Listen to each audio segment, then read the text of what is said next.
right, welcome to another episode of Piecing It Together, the podcast where we take a look at a new movie and try to figure out what movies might have inspired it. But today on the show, we're not doing that. We are looking back at the entire year of 2025 and doing our top 10 films.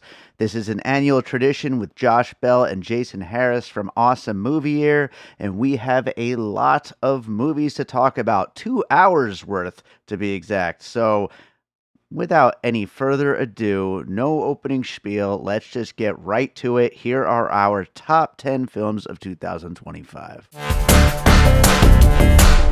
Josh Bell and Jason Harris are with us, both from Awesome Movie Year, to talk about another awesome movie year. How's it going, guys? Awesome. Good. Movie year. Even better. Even better. Josh, I feel like at the midway point of this year, we talked a bit about how you weren't very enthused for this year so far. Is that how you still feel, kind of? Yeah, kind of. I mean, I know we always say on Awesome Movie Year that every year is an awesome movie year. And I do think that's true in that there's always great movies every year. And if I'm less enthused, it's just, well, maybe I didn't see the right movies for me. Not even that I didn't see the most acclaimed movies this year, but that I didn't see the particular movies that would have appealed to me the most. But I still have a bunch of movies to talk about here that I do think are great, and all more than I would have had in the half year point. But yeah, I do think I was less enthused, and maybe in part I was less enthused about a lot of the big, like, universally acclaimed movies this year that we may end up discussing. But I have plenty of things to recommend.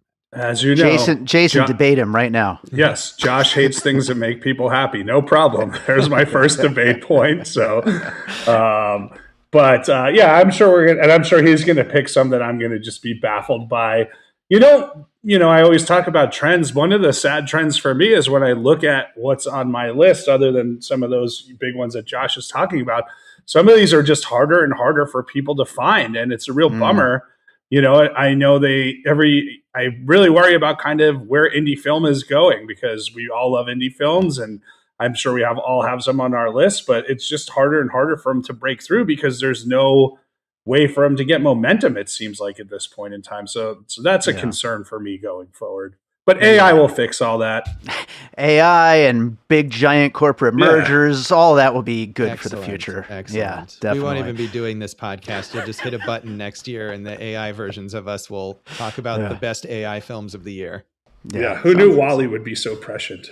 Oh, yeah, absolutely. Well, let's start getting into our lists. We'll start with Josh this year. Josh, what's your number 10? Okay, so my number 10 pick, Dave, is a movie that I know that you did not like because we did a Piecing It Together episode about it, and it is Companion, the debut feature from Drew Hancock, which this is from very early in the year. And a movie that I feel like has really stuck with me. I mean, I liked it a lot when I first watched it. I think Sophie Thatcher is so talented, and I love Yellow Jackets, and TV is a separate subject, but that's my number one TV show of the year. I still think it's great. I know a lot of people have been off of it, but Sophie Thatcher is so good in this film as the android who speaking of AI, realizes her own, achieves this kind of self-awareness and asserts her identity. There's a lot of fun twists in it. It's smart sci-fi, but it's also gory. It's got great horror elements. Jack Quaid is perfect as the seeming nice guy who's, of course, horrifically toxic. And I just thought it was a lot of fun. So I enjoyed the experience watching this movie. It's entertaining and has some interesting ideas behind it, but mostly it's just fun to watch. So Companion. I feel like this is one of those movies that most people did really like, and you're right. I didn't really like it that much, but I'm definitely in the minority on it. Jason, did you see it? I liked it. How about that? Me and Josh, same page. Hey. One of the things I disliked this year was this trend of, like, a rom-com can't just be a rom-com. There has to be some stupid twist. And I'm sure Josh is going to get to one of those on his list that I really was bothered by. But this one really executed the twist and the idea of where the technology is. They did do another thing that I feel like people have been doing. And there's one on my list that really kind of I downgraded just because of it. What it does is they do this tease at the beginning where they give away so much. And it's like, you don't need to do that. Just let us get into the story. But I really did like Sophie Thatcher, and Jack Quaid is perfect as this type of character. I will disagree with Josh. This was the worst season of Yellow Jackets. Still great. The worst season of Yellow Jackets is still better than anything else I saw on TV this year. All right. But no, this is a good one. And if you're going to kind of play in this field, like this is a really well executed vision of it.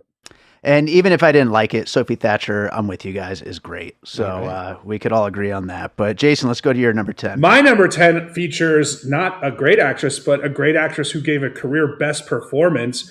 It's The Testament of Anne Lee, starring Amanda Seyfried. Josh, tell me, how do I pronounce Mona's last name? I think it's Seyfried. Seyfried and Mona Fastvold, I guess. I don't know. I think so. Yeah. Anyway, for not knowing how to pronounce things, I can tell you about the movie, though. This movie's nuts, as you might expect from the filmmaking team who brought us The Brutalist last year. If that was a great man movie, this is a great woman movie about a really strange religious movement that started in England and was brought here by the titular character, Anne Lee, the Shakers.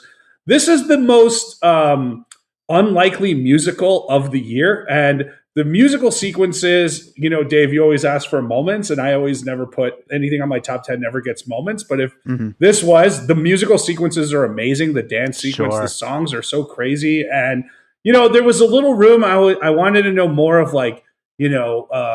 some of the combativeness against it, or how she ascended so highly so quickly. I thought could have been done a little better, but overall, for a movie about a very precise and didactic religious movement with a ton of voiceover, they really executed this movie incredibly well. Yeah, I loved this movie too. It didn't quite make my top 10, but it's fantastic. And as far as like music and film, it's the songs, the score, the way that those musical numbers that you're talking about are put together with all that. I mean, it's just high level filmmaking on every moment. And there are moments in this movie where I was just watching it like, holy shit, they really pulled everything together for this thing. Yeah, and I think for me, you'll see a lot on my list is a lot about risk taking, and this is a really risky movie to have made and a risky part. And I hope she gets an Oscar nod for it, Seyfried. And I was really impressed by this film all the way through. You see it, Josh? No. Okay. I didn't. I probably will see it in a few weeks when it opens here in Vegas. But I'm curious to see it. I know, Jason, I know you love The Brutalist, which I also haven't seen, and probably won't see. But this I probably will. And I will say I thought Amanda Seyfried was great in The Housemaid. She was. She's a good actress. I just think this is. I was not saying that she's not a good. I think she's good in probably everything. Right, it's from Mean Girls on for the most part, but. This, I think, is that kind of breakthrough where you're like, oh, dude, you can carry a movie, not just a comedy or something small. Like you can carry a major drama. Yeah. I'm curious to check it out. Yeah, she's great. Great year for her. My number 10, I know neither of you are going to agree with, but I don't care. That is The Naked Gun from director Akiva Schaffer. I had never in a million years thought that this movie would make my list. I thought it was a terrible idea to try to do a reboot or a continuation in any way. I also was really not a fan of, as much as I love like Lonely Island and stuff like that, like I thought their Rescue Rangers movie was just absolutely terrible, and I thought this would kind of feel like that. But it perfectly captures the essence of The Naked Gun, and Liam Neeson and Pamela Anderson are so much fun in this movie. I laughed pretty much nonstop through this thing. There's just constant funny lines, and it doesn't really do the spoof thing as much as it does the slapstick really, really well, but just so many funny lines in this thing. I just jotted down, she wanted to tag along, but like a teenager with 3 babysitting jobs, I didn't need another babysitting job. There's just so many lines like that, just like thrown in here. And Liam Neeson does the really smart thing, which is to not try to be Leslie Nielsen, but to play it just as straight as Leslie Nielsen would. And it just makes it work so well. And we talked a lot about Liam Neeson this year on Awesome Movie Year and how his persona is like, it's just a whole thing when it comes to movies. And this, it plays to that, but mostly in strength, I feel like. And I was just so surprised that I actually loved this movie, and I was so happy that I loved this movie. I think I was on the panel with you when we did the live episode. So, and I still feel the same. I don't dislike the movie, but I do disagree with you in that, to me, it didn't go far enough. Like, I think it needed to be more. Like, the best sequence to me is that insane kind of fantasy sequence where they're in the cabin and there's the bear and they shoot the bear and everything like that.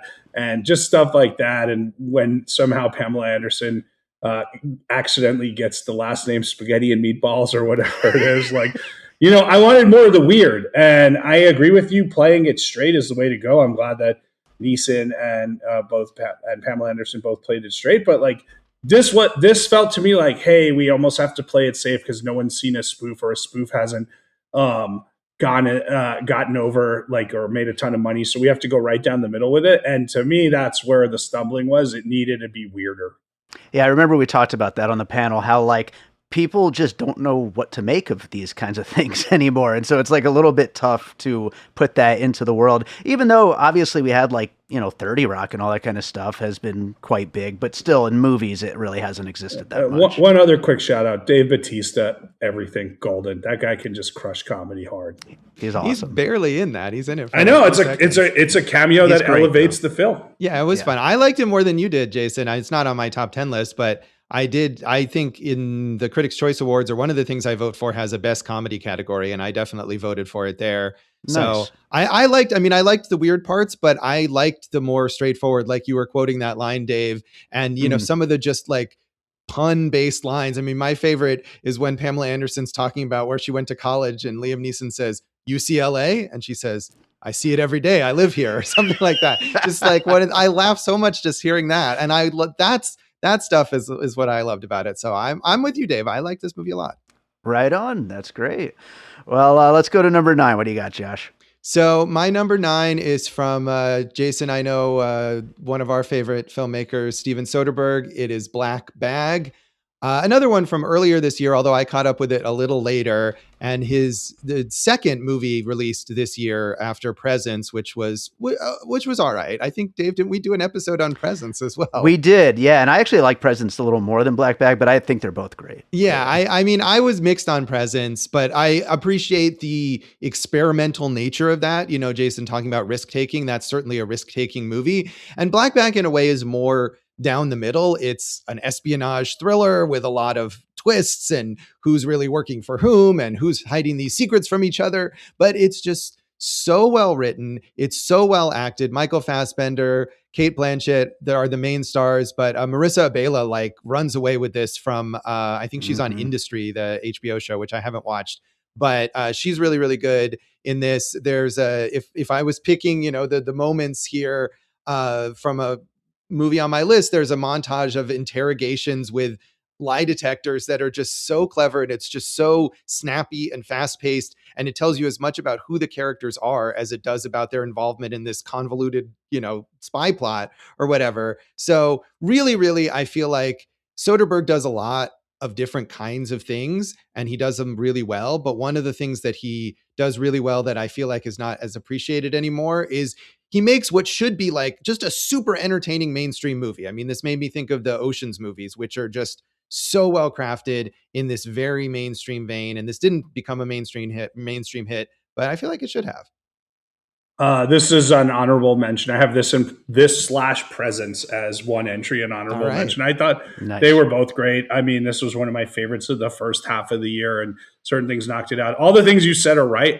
Some other things that I found so impressive, the way he lit the house, which is kind of house lighting, as opposed to pre-lit sets or whatever, I just thought was amazing. And the usage of that house. You're talking about moments. I love that sequence you mentioned. Also at the dinner party where they're all just revealing secrets about themselves and each other. Yeah. So just a nice taut thriller. And it looks like London looks really great in it too. Yeah. And Soderbergh, who's I'm pretty sure always his own cinematographer and is on this one as well. Like, he makes it, this was more expensive, I feel like, than a lot of what he does lately, but he makes it look even more expensive than that. He uses his resources incredibly well. Yeah, and the way he lit the house could apply to both of those movies. So true. Right. And the camera work as well, like in Presence, the POV stuff. I just think he was on it all year. Oh yeah, Absolutely.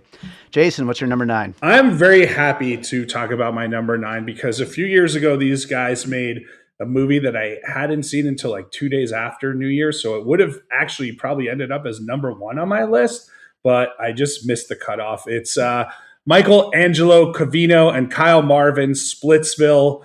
This movie is hilarious. As you know, Dave, I usually like to pick out the best fight of the year. Not even close. The fight that these two have, which just goes on and on for an insane amount of time, just gets funnier and funnier. These guys have their own rhythm, their own style of comedy. I thought this was a really great year, even though I didn't like all of her movies, for Dakota Johnson, and she is a really engaging female lead in this thing. And Adria Arjona is just she's just a superstar in the making right now. She crushes it. These two guys have such a specific point of view. This one's a little broader, but they just yes and everything to the point where you're like, I have to go with this because they're going with it on such a just amazingly wild level that it makes it easy to go along with them. And both these guys are good actors, great writers, and I'm just so happy they make movies. Like, I will look out for anything that they make, and I hope they get bigger platforms, whether it's more films or TV stuff. Yeah, I will just say this is also my number 9. I love this movie as well. And yeah, they just have this confidence and like this instinct that they trust that the audience will go along with them in a movie that could have been a lot more grounded. But then, like you said, with the fight and just the scenarios that this whole love triangle thing and then the open relationship thing goes, where it's like, it could be just so convoluted, but they just run with it, and it stays believable, and it stays like really enjoyable in every possible way. And I have not seen The Climb yet, but I absolutely am looking forward to it, and anything else these guys do. I love The Climb. It uses more time jumps, although the time jump is very effective in this one. Also, what they do is like, they don't wrap everything up in a neat little bow, right? Mm-hmm. They get you to a point where you're like, oh, this could all fall apart again tomorrow. And part of that involves a very, very good performance by Nicholas Hoult as a quote unquote mentalist. Nice. And, just kind of seeing Kyle Marvin's reaction to what his situation is at the end of the movie based on certain things that Hoult had said earlier. It's just really good, man. I'll have to check it out. I haven't seen The Climb or this, but I would be curious to see it. And I am pro Adria Arjona. I feel like she's underrated. She was so good in Hitman. Was whether that was that last year or the year before, I don't even know. But I don't think you have to worry about her being underrated. I think she's going to be like a huge superstar. Hell yeah. I hope so. That sounds great to me. So, and I'm pro Dakota Johnson as well, as Jason correctly predicted. I will discuss later. Yeah. And I think Josh is going to like that movie. But so Splitsville, also my number 9. So Josh, let's go to your number 8. All right. So my number 8 pick is a movie that I feel like did not get a lot of attention, although I think it was positioned, maybe it was a festival movie last year. It's the directorial debut from Embeth Davidtz, who is a longtime character actress, called Don't Let's Go to the Dogs Tonight. It is a coming of age story set in 1980 in what was at the time called Rhodesia. And it's something that you would think, it's like, this seems like a bad idea, where you're telling the story of a revolution in an African country where the native people are getting rid of colonial rule, and you are telling it through the eyes of the young daughter of a colonialist family.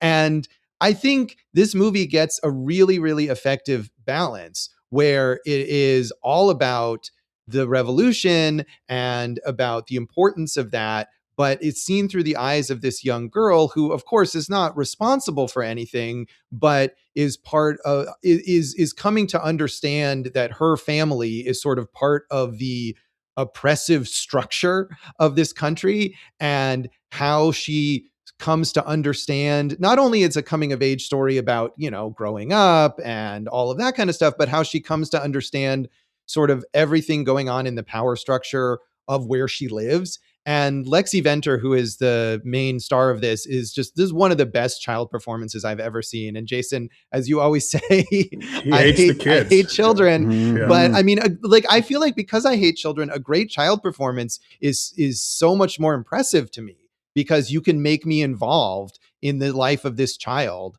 for the entire film. So I could see why people would watch this movie or not watch this movie, because it's like, oh, that's so problematic, I wouldn't even get involved. But I think it's absolutely worth giving a chance. It is also based on a true story. It's based on a memoir by this real woman. So it is her own lived experience, but just fascinating. And I hope Embeth Davidtz gets a chance to direct again, because she's obviously so good with actors, not only this young star, but the whole rest of the cast. And she herself plays the young girl's mother. So a movie that I guess not many people noticed, but worth checking out. With a terrible title too, called "Don't Let's Go to the Dogs Tonight." Maybe that held it back as well. I'm a little concerned that we don't have a streaming home for it yet. I hope we get there. It's still $6 to rent at the time of this, and I know a lot of these have fallen through the cracks in the past few years. So hopefully we'll get there so we could see it as well. Yeah, I believe it was a Sony Classics release, so their stuff ends up on some kind of possibly Netflix or some subscription platform, at least at one point in its sort of release cycle, I believe.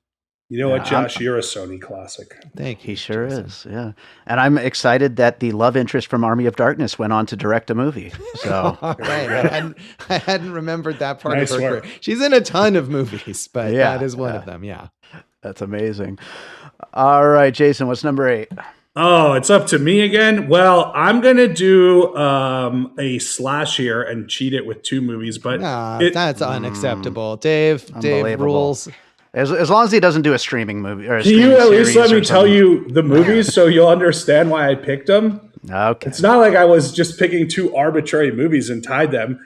This is an amazing year for Richard Linklater, and I put both of his films on there, Nouvelle Vague and Blue Moon, and either one of them could be at 8 or 3 or whatever, but I think they were both great in their own ways. When I watch these Linklater movies, and we talked about this before, sometimes I'm like, who is he making movies for? Like, is there like 16 people out there that he just makes movies for? Because the stuff that he does, what I really loved about it, and I think we saw this with some other directors, he made these movies and no one else, yes, people could have made them, no one else would have made them as entertaining on such a small scale as he did. You know, Blue Moon is literally an hour and 40 minutes in a bar.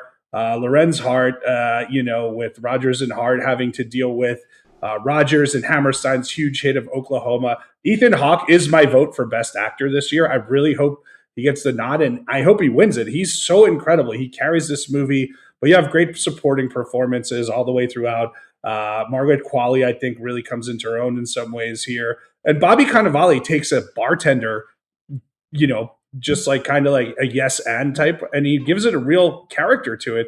It was so entertaining. Meanwhile, Nouvelle Vague is the making of Breathless. He's cast, it's black and white, it's in French. He's cast people that haven't acted before as the stars, and it's the making of a movie that us film nerds like know and revere, but who else is going to watch this movie? And yet you're like, dude, I'm having such a good time. This is for film fans. This is just like it's like his hangout movie on making movies, right? Like, it's just he's just a master, and he's underrated in how good of a filmmaker he is. Because, other than like Boyhood, he never really gets the credit like awards wise. So this year, I think he'll get some, but like, these are both just great entries. We talked about Soderbergh's 2 great entries. I think this is even a level above that. I love both of these movies. Yeah, I'll allow it. I did. Yes, I like both of these movies as well.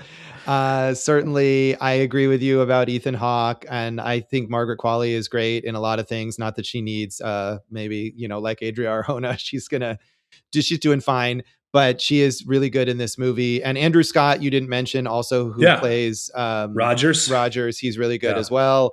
And I love Nouvelle Vague. It's just so fun. It's the kind of thing that makes you think yeah, making movies is so cool. Like, we could be Godard too. Let's go make a movie. And yeah, it like the way he shoots it in the style of the French New Wave, I loved. And Blue Moon got a lot more attention, but Nouvelle Vague deserves it as well. But of course, Netflix, whatever. They couldn't even get the rights to Breathless for 1 month to stream it alongside this. Unbelievable. Yeah, Josh, I want to point out, like you just said, the way he shot it was very like Godardian, shall we say? Yeah. But yeah, and you're talking about the French New Wave. What I love, one of the things he does is he has all these French New Wave characters, and he'll like nameplate them, but he won't tell you why they're important. You just either have to know or figure it out. And I love that he's like, I'm not going to spoon feed the audience. You're either along with this ride or not. Yeah.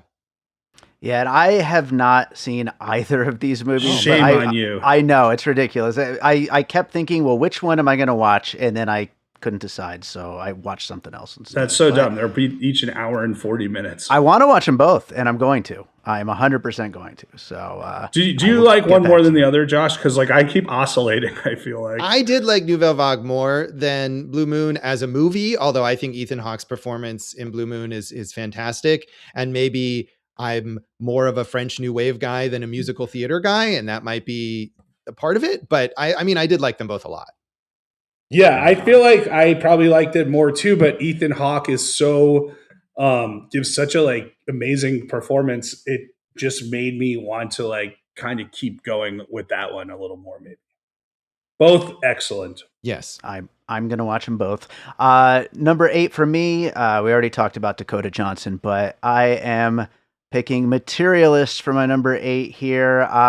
I feel like people were so high on Celine Song's past lives that it maybe set the bar a little too much expectation-wise for this movie, because a lot of people I know did not like it, but I think it's like a perfect rom-com that does some interesting things with it, while also shining a light on some of the kind of shortcomings of the genre, and of course on people's shortcomings when it comes to like entitlement and shallowness, and especially how that has been accented by social media and dating apps and all that stuff.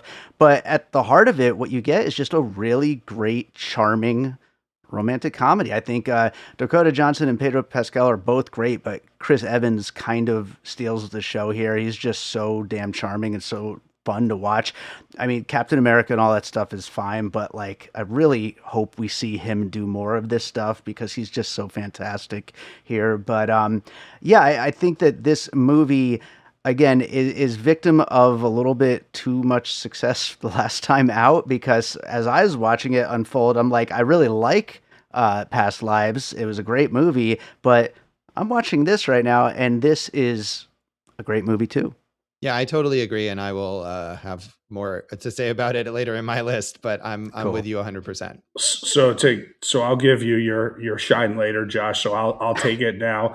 This was my most disappointing movie of 2025, and I know I'm not alone, because Past Lives was rated number 3 for me when it came out for that year, and I just thought, this is so regressive as compared to what she did there. It was so insightful and unique and singular and well thought out, and this felt like a first draft that was like, oh, you're hot, what's next? And she's like, here's what I have, and they're like, yeah, just put it into production. I thought the acting's all good. This might be my favorite of all Dakota Johnson performances, and I really like the standard rom-com stuff, but the twist, the Pedro Pascal twist, is so asinine and so unworthy of caring. Like, it just is terrible. I will spoil it right now, or I'll partially spoil it. If Pedro Pascal was 5'6" and a multi-millionaire and looked like Pedro's Pascal, would you be like, no, he's only 5'6"? Like, it's garbage. And a lot of the dialogue in there is just, it felt like not nearly as crisp. There were so many scenes like, yeah, so you want to go take a ride? What? You want to take a ride? Oh, you want to take a ride? Yeah, let's take a ride. Okay, let's go take a ride. It had none of the crispness that Materialist had. And I was really bummed, because I was really into the first half hour of this, and I thought it was set up well, and then just took that ride right off the cliff, baby. I find it interesting, because I saw this movie twice, and I find it interesting that you feel like that was a twist that the movie hinged on, was that. I'm not saying it hinged on it, but it was the next progression, and you're like, really? We're spending 10 minutes on this crap? Like, this is...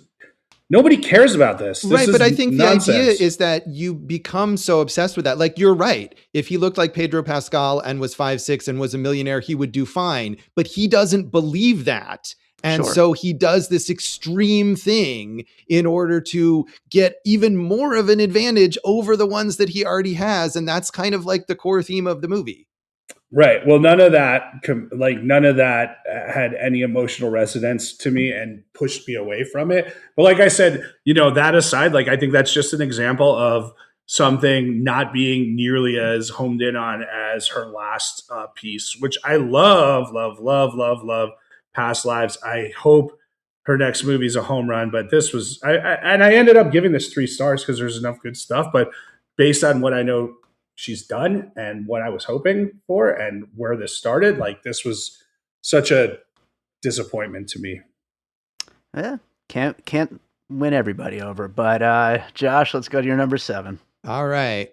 My number 7 pick is one of 4 Stephen King movies that were released in 2025, and to me, clearly the best one, the only really good one. I think it's The Long Walk, directed by Francis Lawrence, who's mainly known for directing the Hunger Games movies, and of course, The Long Walk, the novel, which came out in the 1970s, is absolutely a precursor to the Hunger Games and to a lot of stories that we've seen about dystopian future where there's some sort of like game show contest-esque thing to the death, often for young people. And in this case, it's a bunch of young men just walking until only one of them is left alive. And it's a very simple premise. And I was concerned about Francis Lawrence taking this on because the Hunger Games movies are okay, but they're big blockbuster spectacle. And this, having read this book, and I remember when I was a teenager reading this book and thinking, if I ever got to make a Stephen King movie, this is the one I would want to make, so holding on to that idea in my head of how this should look as a movie. And I think Lawrence does a really good job with it. He has the retro futuristic style, which I think is absolutely right. This was written as an allegory for the Vietnam War at the time that Stephen King wrote it. And so you wanted to have that kind of past feel. It's not flashy. They didn't add a bunch of gun battles or explosions or anything like that.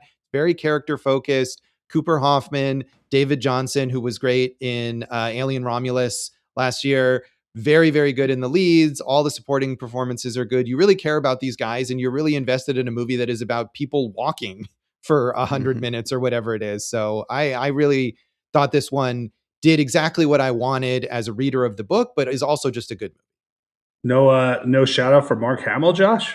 I do like Mark Hamill as the villain as well. He was also into Stephen King movies this year because he's in The Life of Chuck as well. Yeah, it's nice seeing him work more. And I think, Josh, you got to shout out the scriptwriter, Las Vegas's own J.T. Mulner. True. And that was another one that I was skeptical because, as I think we may have talked about, I was not a fan of Strange Darling. And that's another thing where, as a writer on that, Mulner goes overboard with the gimmickry and, the nonlinear storytelling and the twists that aren't really twists and everything. But he just gives this the exact sort of down the line adaptation that you want. And even the changes that they make, I think, are smart. So, yeah, props to him as well.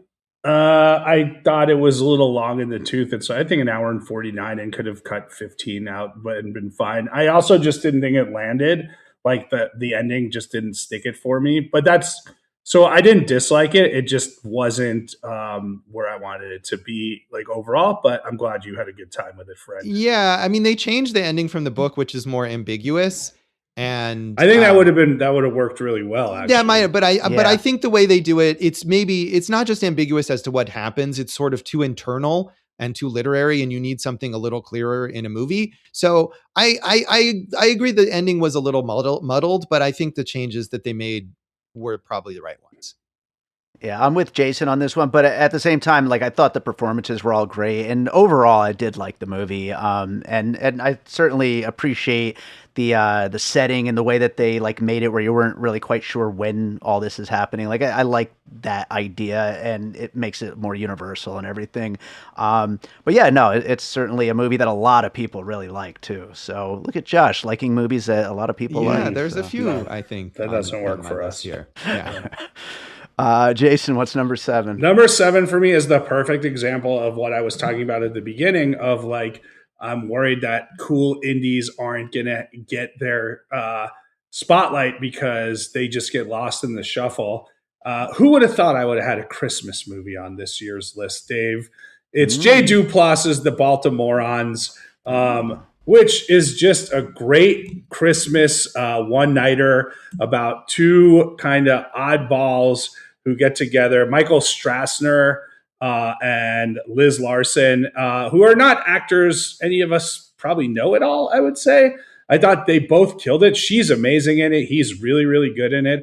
I just love this kind of story of like, hey, it's Christmas Eve. Our lives fell apart. Let's spend a night together in a city, like Josh had mentioned, the guy from Alien who was in Rye Lane, which like I love these. Rye Lane is great. Yeah. These kind of walk and talks going back to the Linkletter. But I thought this progressed naturally. I thought the emotional aspects really worked and their relationship built. And it just made me like I had this in Splitsville. I actually had a lot of out loud laughs watching them both by myself. So that was really cool. And I think for me, I'm really excited that this is like, hey, I could watch this every Christmas now. Like this was a really, really good Christmas movie with great performances, sharp writing, and a cool location. So Merry Christmas to us all from the Baltimoreans. I haven't seen it yet. I really want to, but there's no movie this year that the trailer more made me think, oh, Jason is going to love this movie. Yeah. Right. Because that would be something I would write as a little 2-person rom-com, quirky people over like the holidays. Right. So but a lot of the time you think you're going to love something like that and it totally just falls flat. So I was just really happy how he executed it. Also, I want to say one more thing because I've seen Is This Thing On, the Bradley Cooper one, and it's so rudimentary about how they treat the craft of stand-up comedy and that they just brush over it so much. And this has kind of that element for Strassner, which I'm guessing he is of that background as a sketch and improv performer. And they treat it with respect and kind of it helps build the story, and the scene where they actually perform actually adds to what they're doing in this film. I wish I liked this movie. That scene that you're describing, that improv scene, was where I was like, okay, fuck this movie. I hated that scene so much. And it gets to one of my pet peeves in movies. And it's not fair to blame all of this on this one movie. We agree on this pet peeve, though. But the idea where you're giving a performance or a speech and you ignore the purpose of it and the audience that is there in order to speak directly to your romantic interest or family member who you have to reconcile with. And all I ever think in those scenes is what the hell is the audience thinking here? And it drove me crazy. And I already wasn't really into the movie. And so that at that point I was just like, all right, forget it. Well, so I'm going to disagree with that because I think in this one, he's actually teaching her how to go along with the scene. So they're building a scene in a scene. So it's a meta type thing. And the audience was kind of enjoying that. So I didn't mind that. I thought you were going to say it's kind of something that I thought in this thing is this thing on is hey, there's a stand-up comic and everyone's laughing, but none of these jokes are funny. So I hate when stuff like that happens. Right. Well, that does annoy me too. And I didn't find that improv scene at all funny. And you say he's teaching her improv, but he's not. He's just using the opportunity to sort of sort out their feelings for each other or whatever. So I just didn't find these people endearing. And it's a shame because I think I was excited. This also seems like the kind of movie that I would really love. And I was looking forward to watching it and just was so disappointed. I think I laughed maybe twice in this movie. And so it's a shame. And I love the Duplass brothers generally and all of their stuff that they do. And so I was very disappointed that this didn't turn out to be one of my favorites. Also, it was released in September. Like you said, Jason, it's a Christmas movie. Why did they release it in September? You're right. And Dave and I talked about this on Piecing It Together. I forget which movie recently, but it was they're just missing altogether with some of the, I think it was something that could have been released around Halloween that they put out in November or whatever it was. It's what are we doing, guys? The calendar, we know what works in each month. This should have been out, and I don't know. I think is it on AMC Plus now or something? Yeah, possibly. I think so because it's an IFC Films release. So that's the only hope for us was for Josh to write an article in 5 years of here's a Christmas classic you probably haven't seen, but he's not going to write it. Obviously, no. I'm going to write about other movies like that maybe, but not this one. No, I really loved it. I recommend it, and it was cool, and I will probably watch it again at Christmas time. Well, we're going from one movie that Josh hated to another movie that Josh hated, but Jason likes. My number 7, we covered on the show, The Ballad of Wallace Island, which to me is the perfect movie about just music and how it brings people together and just how important it is to people. And it's just a real celebration of that. It's really funny, really sweet.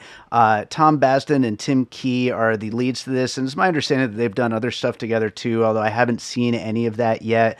But it's a really fun movie with a very annoying but hilarious lead here with Tim Key. His comic sensibility, I could see it being grating on some people, but for me, I just thought it was constantly funny. And it's like a really great. I actually realized that a few of the movies on my list are about like male friendship. I mean, I already brought up Splitsville, like that's a big part of that movie as well. But a few of my movies are about that. But it's a great like movie about that as well. And of course, it being a music movie, the music has to be good, and the music is freaking fantastic in this. And as we brought up as a puzzle piece on The Ballad of Wallace Island, inside Llewyn Davis, we've got Carey Mulligan dealing with another musician here that drives her nuts. So we get a little bit of that. But yeah, this is, to me, one of these movies that, like, we talked about John Carney on the episode as well. For anyone who hasn't seen this, like, if you love his movies, you probably would also really enjoy this. But it's a movie that really truly gets to the heart of why music is so important to so many people. Well, I love music and I love John Carney and I love really cool set movies. So this like is a really great. It was shot on some like Welsh village that they cheated out as the island. The other thing is, the three of us basically talk every day at this point, so it's nice when like I recommend this to you, Dave. So I'm glad like it connected with you. On that. And it is a weird, like kind of happy but downtrodden kind of film where each character, you kind of understand the motivations of why they're doing what they're doing. And, another movie I would say, which is a happier movie, but like Waking Ned Devine, which still like, I think is worth watching, every single year, which I haven't done every year, but I would watch it again. And this is one of those that I think people are really going to enjoy watching over and over again that aren't named Josh.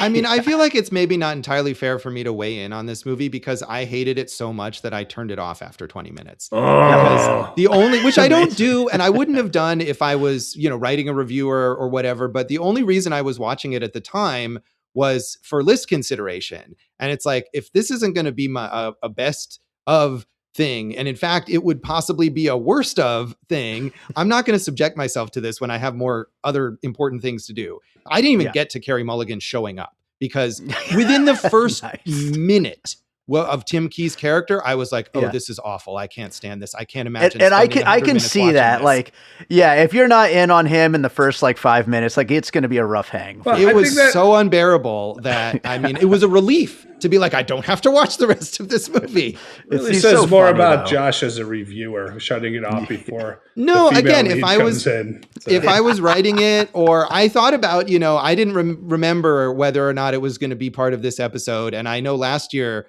Dave, I watched Fool's Paradise because I knew you were going to include it. And I learned my lesson not to do that, but maybe I would have tried. So I can't say for sure. I think it's highly unlikely that I would have liked this more, but you, Jason or Dave, you said like, I didn't hate The Baltimoreans. I was disappointed.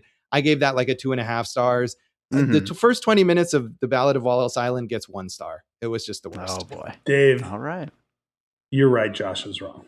Yeah, right. Well, and you guys are vastly in the majority of this movie, which was it's made a lot of year-end lists. Yeah. From people who have watched it all the way through. I just wrote a worst of thing and I did not include it because I hadn't watched all of it. Nice. Good. That's good. All right, Josh, what do you got for number 6? So my number 6 is, after my vitriol, is a movie about the preciousness of life and the beauty and the joy and heartbreak of everyday moments. It's Train Dreams by Clint Bentley, starring Joel Edgerton as a logger in late 19th century, early 20th century. It takes place over a long period of decades in the Pacific Northwest. And this is hugely indebted to Terrence Malick, but in a good way, I think. If you like Terrence Malick, especially early Terrence Malick, this is like the kind of movie that I wish Terrence Malick was making now instead of the stuff that he has in the last, 15, 20 years or whatever. Maybe not the last 10 years, whatever. It's beautiful. Like, it looks amazing. It is full of a lot of these gorgeous shots of nature and just very contemplative, very meditative about this guy who's living this everyday life and doesn't have large ambitions for what he wants out of life. He just wants to work hard and spend time with his family, his wife and his child, and appreciate the small things in life. And he ends up experiencing a lot of tragedy that I thought was maybe a little too much as this movie went on. The first half of this movie is absolutely brilliant. Was like, as I was watching it, I was like, okay, here's the best movie of the year. And there's a tragedy in the middle that kind of soured it a bit, but everything else about it that's great. The performances, the way it looks, the Malikian kind of meditation on everyday life, it continues throughout the movie. Joel Edgerton is great.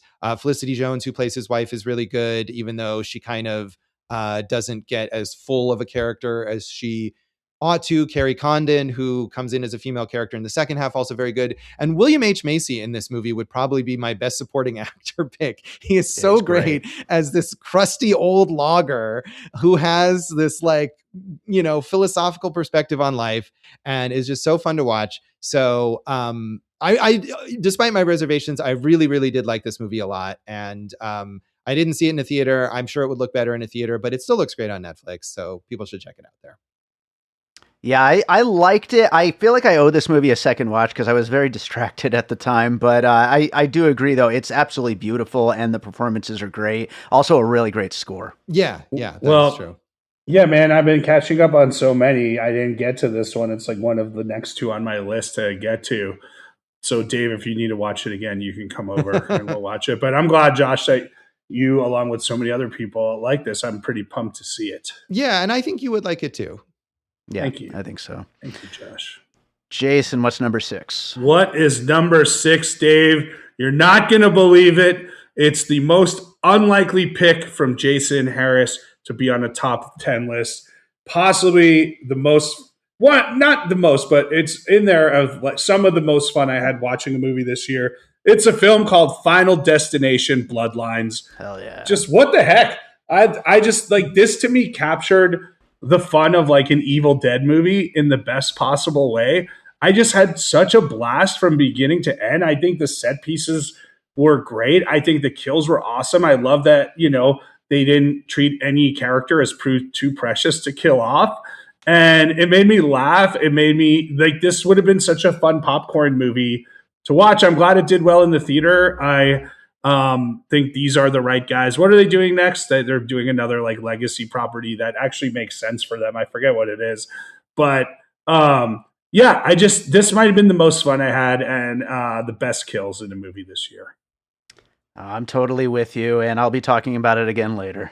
I love that you loved this movie, Jason, because you're right. When you were teeing this up and saying it was the most unlikely pick for you, I thought you were going to pick the most likely pick for you. Yeah, because I was waiting for the Springsteen movie to show up or something. So I know I loved it. I wish I loved this movie because I watched all the Final Destination movies, some of them for a second time leading up to this because I did a ranking article on them, and I was excited that this was so well reviewed. And in theory, I think it's really fun, but I just thought it had a lot of unfortunate dead space in it to quite get to the point where I loved it. The set pieces were clever in a way that the set pieces in this series always are. And Jason, I don't know if you've gone back and watched any of the other movies, but if you love this, you should check out the other ones, especially 2 and 3, which are the best, I think, of the series. So I'm happy that so many people like this.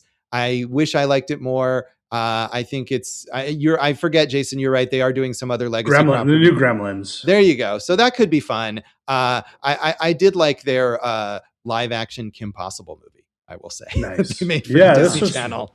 Right on. Like when Dave told me how good it is, I'm like, well, this is clearly going to be terrible based on Dave saying that. But Dave, you nailed it, buddy. It was just so the best. Such a good time. So much fun. Absolutely. Well, my number 6 is Friendship, the Tim Robinson comedy directed by Andrew DeYoung, who also directed most, if not all, of The Chair Company, the Tim Robinson series that's on HBO, which is also just amazing. Again, this is the kind of thing where you have to be on the wavelength. Like, if you're a Tim Robinson fan, you're probably going to love this. If you don't get it or you're just not into it, it's just going to be like, what the hell is this movie? But again, when I was talking about the male friendship thing, like that's the central idea of this. It's about this weirdo guy played by Tim Robinson whose wife and kids basically can't stand him. His coworkers don't like him. And all he wants is to be friends with the new guy who just moved in down the street, played by Paul Rudd. And he just tries a little too hard. It makes it a little too weird. And it just goes poorly and everything spirals for him. And it gets really strange, really hilarious, just really out there. It's everything that you would hope from a Tim Robinson movie if you were a fan of his sketch comedy stuff and all that. Also, Paul Rudd has been on a bit of a losing streak for like a decade now, and I love him so much, but everything he's done has been pretty terrible, but he is so great here. He's just classic Paul Rudd, and it's so great to have him back, just being weird, being goofy, being charming and silly. But ultimately, it's the Tim Robinson show, and again, if you're into his shtick, basically, like, this is 100% it. Also, strangely, one of the best scores of the year. It has an incredible score that just really accents just how weird everything gets.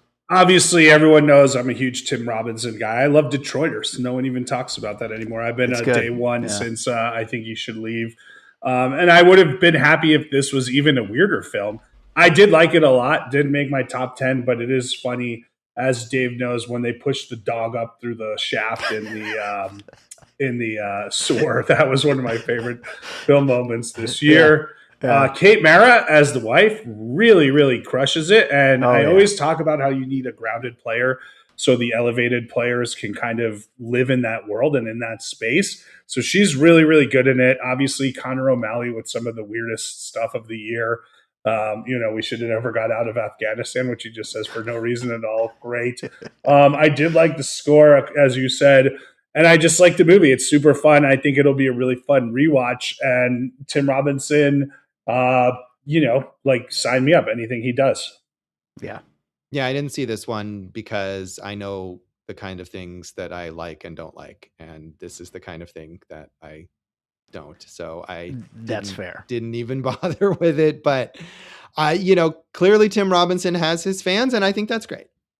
Yeah, absolutely. Yeah, I would not expect you to like it, Josh. But I hope he does more movies. I think there's more Chair Company on the way, and I hope he does more everything, basically. Thanks for the baked potato. Josh, let's go to your number 5. Well, my number 5 is definitely an on-brand obvious pick for me. It's a Noah Baumbach movie, and it's Jay Kelly starring George Clooney. I feel like maybe people take Noah Baumbach for granted now. I don't know. And this movie, it got a lot of respectful, positive attention, but maybe not as much acclaim as I feel like it should. After being maybe slightly mixed on White Noise, I really like this movie a lot, in part maybe because it gets back to what I like the most from Noah Baumbach, which is this kind of character study of a character who is likable, but also maybe not a great person. It definitely reminded me of Frances Ha as well as Greenberg, both movies that I think are fantastic and that he co-wrote with Greta Gerwig. And this he co-wrote with Emily Mortimer, who also has a small role in this film. Greta Gerwig also takes a small role in it.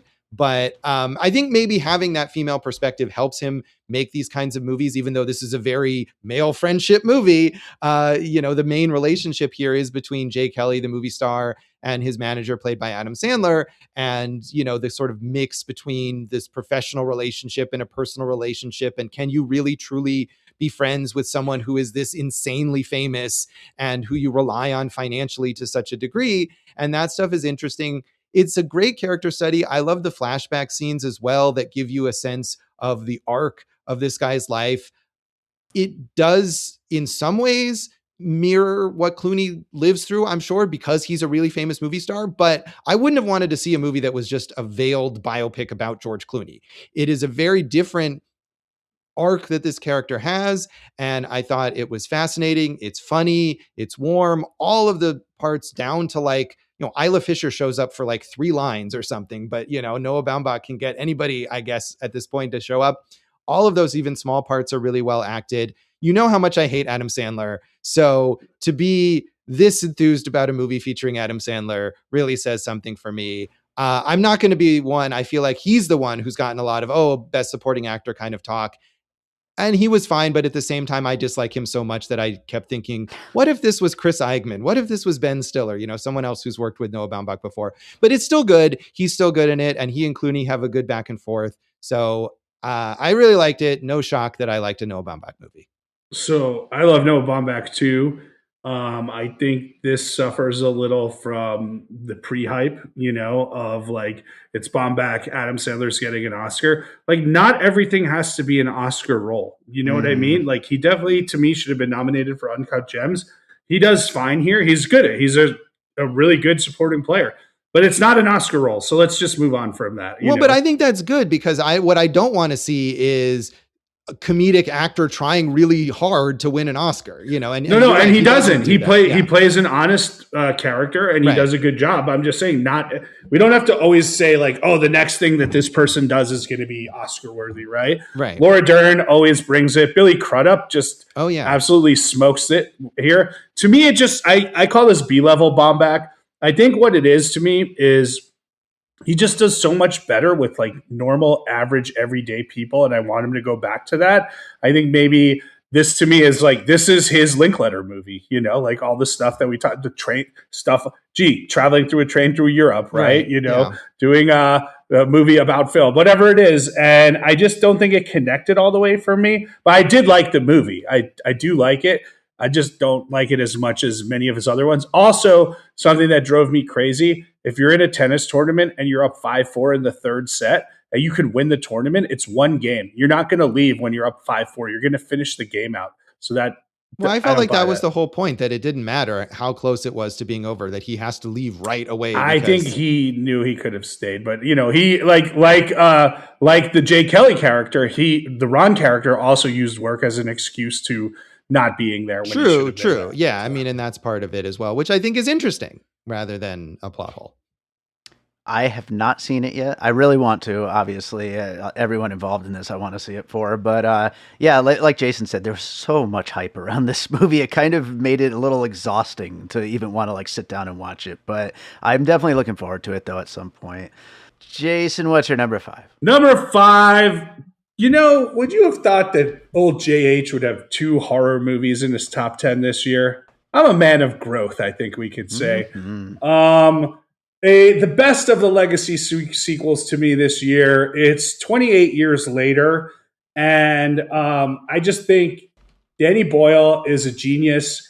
He absolutely smoked this thing. They went so hard, him and Alex Garland, and they created a world and a unique story to tell 28 years later. There's some amazing stuff, like when they have to get back across the strait before the zombie gets them. Obviously, the best zombie penis in any movie this year. Of course, yeah. There was one thing that just drove me crazy. This would have been my number 2 of the year, but they do this thing. The movie wraps up, and then they add that extra 10 minutes teasing the Bone Temple. And it's like, dude, just let me breathe. Let me finish this story. Let me have this. Put that sequence in a mid-credit scene or at the end of the credits, and like you would have just hyped me up for the next one, and I would have felt like this was a completed, like full piece. I love that. I felt like the last 10 minutes did not connect to the rest of it and was just there to like be like, hey, we're making another one. So that dipped it down for me a little. Otherwise, I just love this movie. Yeah, again, I love that you love this, and I wish I loved it because I'm all for zombie movies and zombie penises in general. And there were aspects of this that I really liked, and I'm looking forward to the Bone Temple because the best part to me of this movie was Ralph Fiennes' character. I would have Ralph Fiennes on my ballot for Best Supporting Actor for his role, but he doesn't show up until like the last third, and I believe he's kind of the main character of that next movie. And so I'm looking forward to seeing how that was. I generally love Jodie Comer. I couldn't stand her like, oh, I'm dying for 90 minutes bit.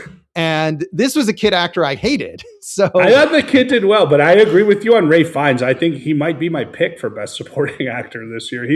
And I'm so glad, like this dude, talking about underrated, how many crazy chances has Ralph Fiennes taken in the last 10 or 15 years? Yeah. I mean, and such range too. So yeah, I mean, I feel like that saved the movie where I was watching it up until he shows up thinking, oh, they really don't know what they're doing with this in this franchise. And then he really brought it home. So overall, I did think it was decent, but I wish I liked it more. I also want to talk about like little things that you remind me of. There's so many weird rhythms in this movie. Like you're watching a scene and then it just cuts to like a montage of like destruction throughout the world over the years, or like, kind of like a pop cultural montage of how we things we might have forgotten or how we got here. And I just thought that was really well done. Obviously, it looks amazing, and Boyle uses the environment to his advantage. So I was really really enthralled with this one. I liked it more than I thought I was going to, but at the same time, I'm not quite as high on it as you are, Jason. But it's still good, and Ray Fiennes is definitely the best part of the movie. And I'm excited to see if it gets crazier and crazier, which it seems like it's probably going to. So I'm definitely looking forward to that. I'll also say I'm currently prepping my top 10 scores of the year. And when I listened to this score, I was like, holy shit, this score is freaking fantastic. The score is great. Yeah. And especially because I watched 28 Days Later again, and the score in that movie is terrible. I didn't remember how it was just awful. So I was glad that this one was so good. Well, I mean, I'm a little bummed you guys don't like horror movies anymore, but I'll make some recommendations for you going forward. All right. My next one's kind of horror adjacent, but it is Sarat from Oliver Lax. It's my number 5. This is a weird movie to describe. The closest thing, and I have an episode coming out soon. The first 2 puzzle pieces are Climax from Gaspar Noé and William Friedkin's Sorcerer. So if that kind of gives you an idea of what this movie is, it's a good place to start anyway. It's a Spanish-French film about this guy who goes to Morocco looking for his missing daughter. It's just him and his young son. They go there, and they heard that she was at a rave when she was last seen, and so they go to this rave in the desert, and she's not there, but these ravers say that they saw her at another rave, and he could follow them to the next one, and shit goes really bad, as you can imagine, along the way. It is a wild movie. It is like another great music movie for this I know people year. really love the score on this one. The score is awesome, and it's a movie that just keeps going in places that you just simply do not expect it to go. I mean, my jaw was kind of on the floor during this thing. Like, it just keeps going in these just totally unexpected directions. And on the episode I did with film critic Chase Hutchinson, he brought this up, so I can't take credit for it. But he mentioned the 30 Rock line, never follow a hippie to a second location. This movie is essentially that funny quote. Yeah, so great movie. Check it out. I think it's not out until like February here in Las Vegas, but I got to see it as, a screener or whatever. Yeah, I mean, I think that is correct. It's not supposed to open here till February, and I probably will check it out then, but I'm definitely curious to see it. Right on. Well, Josh, what's number 4 for you? So my number 4 pick, Jason, is a movie that you and I watched together. It's Angus MacLachlan's A Little Prayer. Absolutely lovely, small-scale drama starring the, I guess, underrated David Strathairn, who I think is a fantastic actor and, definitely one of my top acting picks this year, along with Jane Levy, who, speaking of Evil Dead, there, Dave, two Evil Dead actresses that I am touting this year. Amazing. But Jason, you and I think we both remember her more from Suburgatory, and underrated comedy. Both of them really, really good in this family drama about a patriarch who kind of comes to realize that his adult kids suck. And I liked that aspect of it. His son is married to Jane Levy's character, and he has this real bond with her as his daughter-in-law. And he discovers that his son is cheating on her and has this dilemma of kind of how to tell her, or should he tell her, and how disappointed he is in his son for what he's become. In the meantime, his daughter, played by Anna Camp, who's a total mess and is constantly going back and forth to this sort of abusive husband, shows up and says that she's left her husband, even though she clearly hasn't.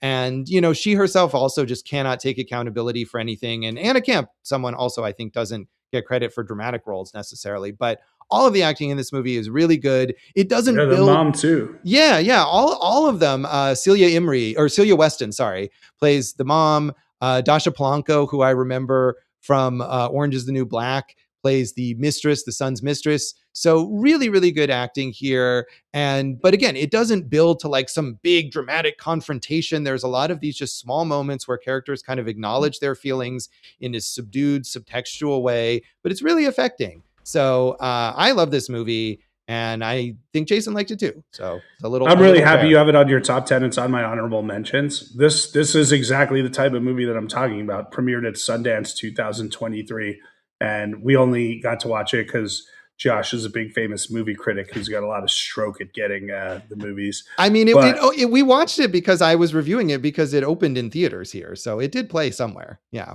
who knew? Who could tell us where or when? But no, it's in my review. Yeah, no, he would. Strathern would be a nominee for me for Best Actor this year. He's so good. All the women are great. And it's just a nice little, like you said, 93-minute drama kind of. Josh, it gave me that kind of Ross McElwee, Deep South feel to it and everything. Right. It's very Southern without being stereotypical. Yeah, this is really good. Seek this movie out. I was hoping you would have it on your top 10 because it was just outside of mine, but as far as just kind of straightforward, adult drama, this might be the best one of the year. Yeah, it was great. I got to admit, this is the first movie on the list I haven't heard of. I should probably read Josh's articles more. Oh, I just reviewed it in my TV segment, so there was not an article for you to miss. Okay. All right. So, I'm going to have to check it out for sure. Jason, what do you have for number 4? Okay. Number 4 could have been number 2. It's Electric. Every time this dude puts out a movie, it ends up in my top 10. It's Park Chan-wook's No Other Choice, which is both one of the funniest movies of the year, the most frightening movies of the year, the strangest movie of the year, and the most kind of maybe the most biting of all the commentary of this post-capitalistic world, right?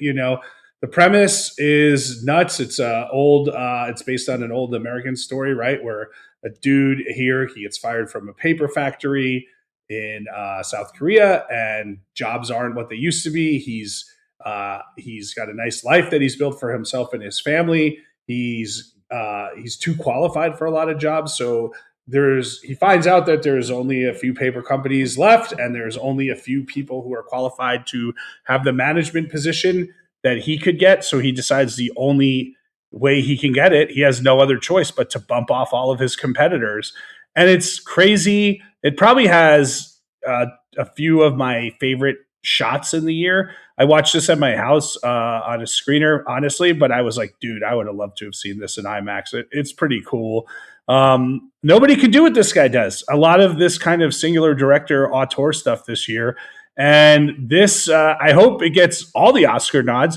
And this dude might be my vote for Best Actor this year, Mr. Squid Game himself. Right on. I have not seen it yet, but I'm looking forward to it. Yeah, me too. I believe I'm actually watching it probably this week because I'm writing a review of it. And I just, wanted to wait so it'll be fresh in my mind when I'm writing about it. But I love Park Chan-wook. I'm sure I've had other movies of his on my top 10 list. And I imagine that I will love this movie too. He's so creative. He's just the most creative filmmaker that there is. It's really an incredible film. Right on. My number 4 is Final Destination Bloodlines, which Jason already brought up, is just so damn fun. And like we talked about on our trailers episode, I just had no interest in this. Like, I'm not particularly, it's not that I don't like the Final Destination movies. I don't think I've seen any of them except for the first one. But it's just another legacy horror sequel. I was like, whatever. And then I went and saw it. I saw it in 4DX, by the way. And it was just like a freaking a roller coaster ride, basically. It was just a nonstop, hilarious, fun time with an audience all screaming and laughing and squirming. And it's just an absolute blast. And everything Jason said earlier, I'm with you. Yeah, I love that you guys are so into this, and I would recommend to you, Dave, as well. Go watch Final Destination 2 and 3. Those are the best of the series. I'm looking forward to eventually getting to them for sure. Josh, what do you got for number 3? My number 3 is David Cronenberg's The Shrouds, which I've been so happy with David Cronenberg's comeback. I think I had Crimes of the Future on my list, whatever that was, a couple years ago when that came out. And, before his little hiatus, sort of semi-retirement with his last couple movies, I was like, I feel like I just maybe am not on his wavelength. And he was going in a lot of different directions. And these movies have been both like right back to his roots in this weird horror sci-fi stuff, body horror with this sort of aloof tone to it.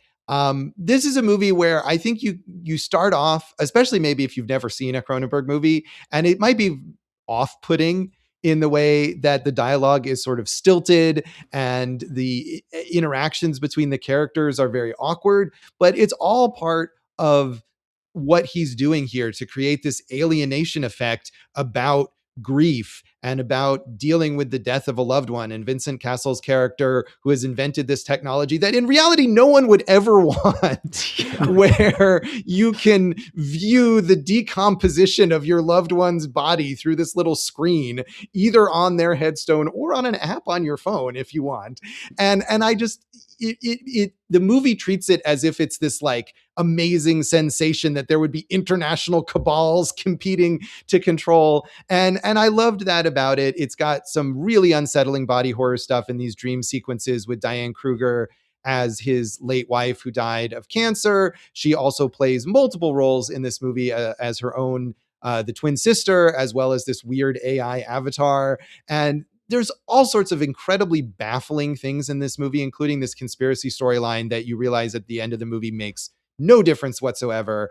Vincent Cassel his hair and his wardrobe are made to look like David Cronenberg himself, who is really working through a lot of his own grief about his wife. This is a very personal movie. So just everything about this, like, I was like, yes, David Cronenberg, please don't die before you can make some more movies because you are back. And I loved it. So I like Crimes of the Future better, but I really enjoyed this film. I thought Cassel was great. You left out one great supporting performance too. Who was it, Josh? Guy Pearce as he was so good as this, like, so who good. can't get over a woman that divorced him like 8 years ago or whatever, and he's doing all this crazy stuff. But you brought up two good points. Like, one, that stilted style. Like, sometimes you watch it and you're like, ugh, but this perfect for this, right? Yeah. And two, like you said, like, who would want this? But they all treat it and like give it a background as to like, they reason it out. Like, this is why people would want it. This is why it's important. And it made me want to go shoot a movie in Canada. Not this movie, but a different one. I like this movie. So, watch all the Cronenbergs. Yeah, of course. He's one of my favorites. And like I said, I'm just so glad to have him so vital at this point in his life and his career. Oh, yeah, absolutely. This is an honorable mention for me. I loved it, too. And you always think of Cronenberg as somebody who can, like, create these one-of-a-kind images. And there's something about the gravestones with the wires going into the dirt that, like, is, like, right. That's just so disturbing and, like, weird. But, great stuff. Jason, what's number 3 for you? Number 3 was my number 1 at the half year. And speaking of Best Actor nods, this guy's going to definitely get a supporting actor nod, but should get a Best Actor nod for this too. It's Wes Anderson's The Phoenician Scheme. Benicio, what a year he's had, just crushing everything he was in. And this is the just most straight up comedic Wes Anderson movie that he's made. I don't know, maybe ever. Like, it's just a straightforward comedy. And if you're not on its wavelength, then, like Josh, you wouldn't even want to see it. But no, I do not. I just thought it was so much fun. And, the shot design, of course, the set design, all that stuff is always going to be excellent. We're all finally happy Michael Cera has teamed up with his spirit animal, Wes Anderson scripts. Benicio just absolutely crushes it. The daughter, who's the daughter? She's is it Kate Hudson? Kate Blanchett. No, I know Kate Winslet's daughter. I got the right Kate. I got it. She did great. She's one to watch for. Just a great fun time at the movie theater. Really loved it. We'll be happy to rewatch it. This is the second time we've been in sync, Jason. I also have it at number 3. It's fantastic. It's the first Wes Anderson movie in quite a while that I could genuinely say, like, since what's it called, Grand Budapest Hotel, that I could say I'm like, this is like all the way exactly what we want from Wes Anderson. And I know a lot of people really liked Asteroid City. I was just not I loved into Asteroid it. City. Yeah, I know you did, but I was not into it too much. But yeah, I love this movie. Benicio del Toro is just straight gold. And it really is the melding of all of the little things that we kind of associate with Wes Anderson, from his kind of stories to his kinds of characters and the performances that bring them to life, and then his cinematography and the splash score and just all those things just coming together. I love this movie. Yeah, as Jason pointed out, I would not see this movie. Fair. Yeah. I mean, we have had, now that's 3 movies we've both had on our top 10 together, and 2 exactly the place. I'm a little worried about myself. I know. I'm wondering if we also have number 2 and 1, but we'll see. Well, we definitely have number 1. I would guess that. Josh, what's your number 2? Well, my number 2 has already come up here. It is Celine Song's Materialists, which I just loved. And I guess I understand that people have been disappointed in it. It's not as personal or as profound as Past Lives, which I also did think was really, really good. But watching this movie in the theater, I was just so overjoyed at this movie. It's so clever. I disagree with you, Jason, about the writing. I think it's really sharp. I think it has a lot to say about love and romance and the form of romantic comedies. Dakota Johnson is really, really good. And as much as I am pro Dakota Johnson, the thing about her is that her range is limited. But this is exactly the kind of role she can really, really play well. And I think she's great as this woman who has this very cynical sense of romance and still has it, but kind of goes against it anyway. It's like, I know this is like logically not right, but I'm going to jump anyway because it's not about logic. Chris Evans, as you mentioned, Dave, and Pedro Pascal both are really good in their supporting roles. I feel like the serious turns are given the seriousness they deserve without derailing the comedy and the glamour. This is such a fashionable, glamorous looking movie. So yeah, I just loved it. And I came out of it thinking, oh, this is going to be like, people will heap praise on this in the same way that they did with Past Lives. And that didn't turn out to be the case, but I still feel strongly about it. And, we've kind of talked about it already, but I love it. So, I mean, it just makes me happy to know that you're wrong. But you're talking about like the writing, and I'm like, all this has been said before. All this has been said before in different rom-coms, and all this has been said before on TV, like the transactional nature of relationships. Like nothing, there was no insight to any of that. I did like I said, the performances. I just thought like, man, she's done so much better already. So that's just where I fell on it. Yeah, well, you and a lot of other people, but to me, this is one of only 2 movies this year that I gave 4 out of 5 stars. So I really liked it. Right on. Jason, number 2. Number 2 moved up on the list for me from the half year, and it's one I've been championing since the jump. It's Ephus. Love me some Ephus, man. Probably the smallest movie that could be on here.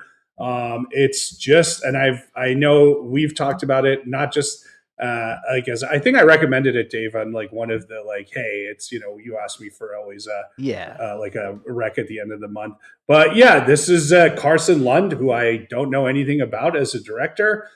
It's the last day of a recreational baseball field in a small New England town. It's kind of got that feel of like Verite, like docu-style, like let's just like fly on the wall this thing and let these guys, is it all scripted? Is there a lot of improv? I don't really know. It's just 2 adult men's baseball local teams playing their last game. There's one character who's like a scorekeeper who like literally keeps the stats in a book, old school, who you could tell how much this field meant to him. And I felt like you got that all the way through with what these games and what this field and what this league means to them. And it was charming and wonderful, and I loved being on this, being at this game with all these characters. I haven't seen it, but I don't know a single person who has seen it that didn't absolutely love it. Well, now you do, because it's all me. right. That doesn't count. It's Josh. It doesn't count. I don't understand the love for this movie. It's one of the most boring things I've ever watched. This is one like Ballad. Like I almost turned this off. And I was like, no, no, no, no, no. I must be wrong. People love this so much. I'm going to stick with it. And I don't, we've talked a lot about, I think, sports movies or whatever, and I don't like sports, but there's plenty of sports movies that I do like, because it's not just about the sports. It's about the people, the characters, caring what's going on.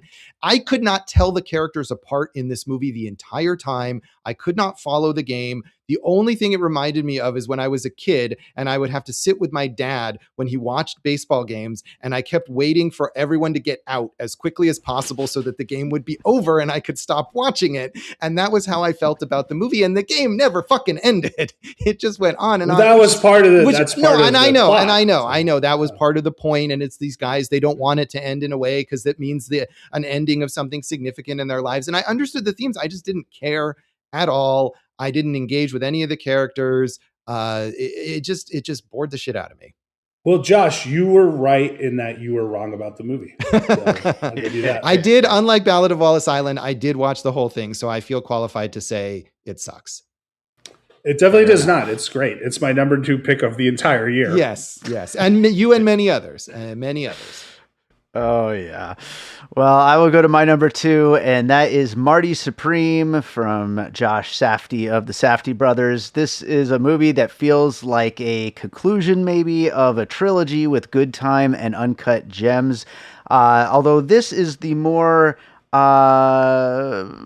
exhilarating, maybe slightly aspirational, although he is kind of a narcissistic piece of shit, but a lot of, but still, it's a movie that makes you feel so much excitement as this guy just self-promotes himself to as far as he can take himself. Of course, it's about a ping pong player played by Timothée Chalamet, who is probably going to win Best Actor and deserves so. But he is so damn good in this movie that takes this high of just getting ahead in your chosen profession, whatever that happens to be, and just keep on going and going and going with it. Benny Safdie obviously has had a good acting career, but has, this year made The Smashing Machine, which was fine. It wasn't bad or anything. But Josh Safdie clearly is the one that wants to make these kinds of movies, these just like electrifying kinds of films that just go, go, go. And that is what Marty Supreme is. The rest of the cast is great. Odysseia Ajian seems to be like really tearing it up right now. Everybody's talking about her and everything. Abel Ferrara is in it. Kevin O'Leary is freaking amazing in this movie. It's just so exciting and fun and just over the top. And I can't wait to watch it again. And I've already seen Good Time and Uncut Gems like 2 or 3 times each. I can't wait to see how they all kind of fit together in a way, because I do feel like there's a through line between these movies. But yeah, if you're a fan of the Safdies, Josh, I know you're not, this is the next step in what they've been doing. Well, I think you have to, one, stop saying the Safdies, because you saw these 2 different projects this year. And I know. One is so much better than the other one, right? 100%. Yeah. I mean, The Smashing Machine, I didn't learn anything that I couldn't have probably learned from the documentary. And it was okay. But even the kind of the way they both use music, like you were saying, it was so propulsive in this one. And the other one, it's like, yeah, that's fine. But so, I mean, and again, it's an unfair, but you're always going to compare when these 2 guys do something. And I thought, This is so much better than Smashing Machine. I agree with you on all the acting. I would vote Chalamet Best Actor. I know he deserves the nod. He carries this movie, right? Like, he carries it, and he's great, and you will not like him. So Josh, don't even bother with it. My thing was Act 1 was just like, you're in this rocket, right? In Act 3, you're back in the rocket. But I thought in Act 2, where it goes on like this kind of Coenese like sidetrack, it didn't work for me as well as Acts 1 and Acts 3. So this would be like an honorable mention for me. Love the music. Love the ping pong. I thought they did that really great. And I thought the interactions and the acting was all good. So this was like so close to me as like getting to that next level. But it should be talked about. It will be talked about. It's a very good movie. I just didn't like it as much as you did. What do we think about Timothy going on top of the Sphere here in Las Vegas to promote the movie? Did he do that already? Oh yeah, that already. And they lit up the Sphere like those promotional ping pong balls that I gave you, Jason. They so exactly like Josh gave me 57 Marty Supreme orange ping pong balls that will be gifted in a white elephant gift thing tonight. So, and I'm glad I can do that. But yeah, I didn't see this. I've made a specific effort not to see this because I have not cared for any of the Safdie brothers films that I've seen. And everything that I read is that it's in the mode of those films versus, and I didn't see The Smashing Machine either because sports biopics are boring, but it seemed like that was not as much in that mode. And maybe I would have tolerated that one better, but I've seen enough of their work that I'm not interested in their work, but I do like Timothée Chalamet. I think he's been good in a lot of things. And so, more recognition for him is cool with me. Josh taking the controversial pro Chalamet stance right there. Well, I'm trying to say something positive here. There you go. Number 1, Josh, what do you got? My number 1 is Matthew Rankin's Universal Language. I did not enjoy an experience watching a movie more this year, or at least a movie released this year. It is a Canadian film from this weird ass filmmaker. I mean, between him and Cronenberg, I feel like Canada is really having a great weirdo film year. It was released in Canada in 2024 and was their submission at the Oscars for foreign language film, but was not nominated, and came out here in the US early in 2025. It is based on this oddball premise inspired by Matthew Rankin, who is Canadian, but inspired by his love of Iranian films, Iranian New Wave films like Abbas Kiarostami and Jafar Panahi, a director who had a huge year this year. So it is set in Winnipeg, but in an alternate version of Winnipeg where it's kind of the 1980s. It's also kind of Iran, and everyone speaks Farsi, and except the people who speak French. And it is a mix of Canadian culture and Iranian culture. Like, we go to the Iranian tea house, Tim Hortons, and things like that. And I mean, but not only that, but everything else is taken to this heightened absurdist degree. There's this tissue factory where people work so they cry into tissues. And it's a sort of intersecting set of stories about people across, I think it's just one day or maybe 2 days in Winnipeg, and led by this guy who's coming home, trying to reunite with his family after years having worked in Montreal, played by Matthew Rankin himself. And it's incredibly deadpan, dry humor. It's beautifully stylized. I don't like Wes Anderson, but I feel like if you like Wes Anderson's visual style with all of this symmetry and stuff, you'll really like this. I mean, he makes great use of this brutalist architecture in actual Winnipeg, very influenced by Guy Maddin, another weird Canadian filmmaker who is from Winnipeg.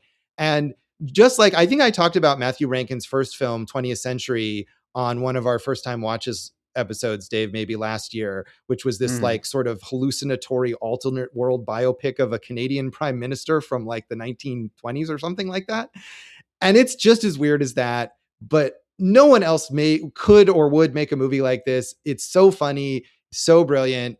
And I don't know how many people have watched it, but I just absolutely loved it. Universal Language. You know who it sounds like could or would make a movie like that is Tim Robinson.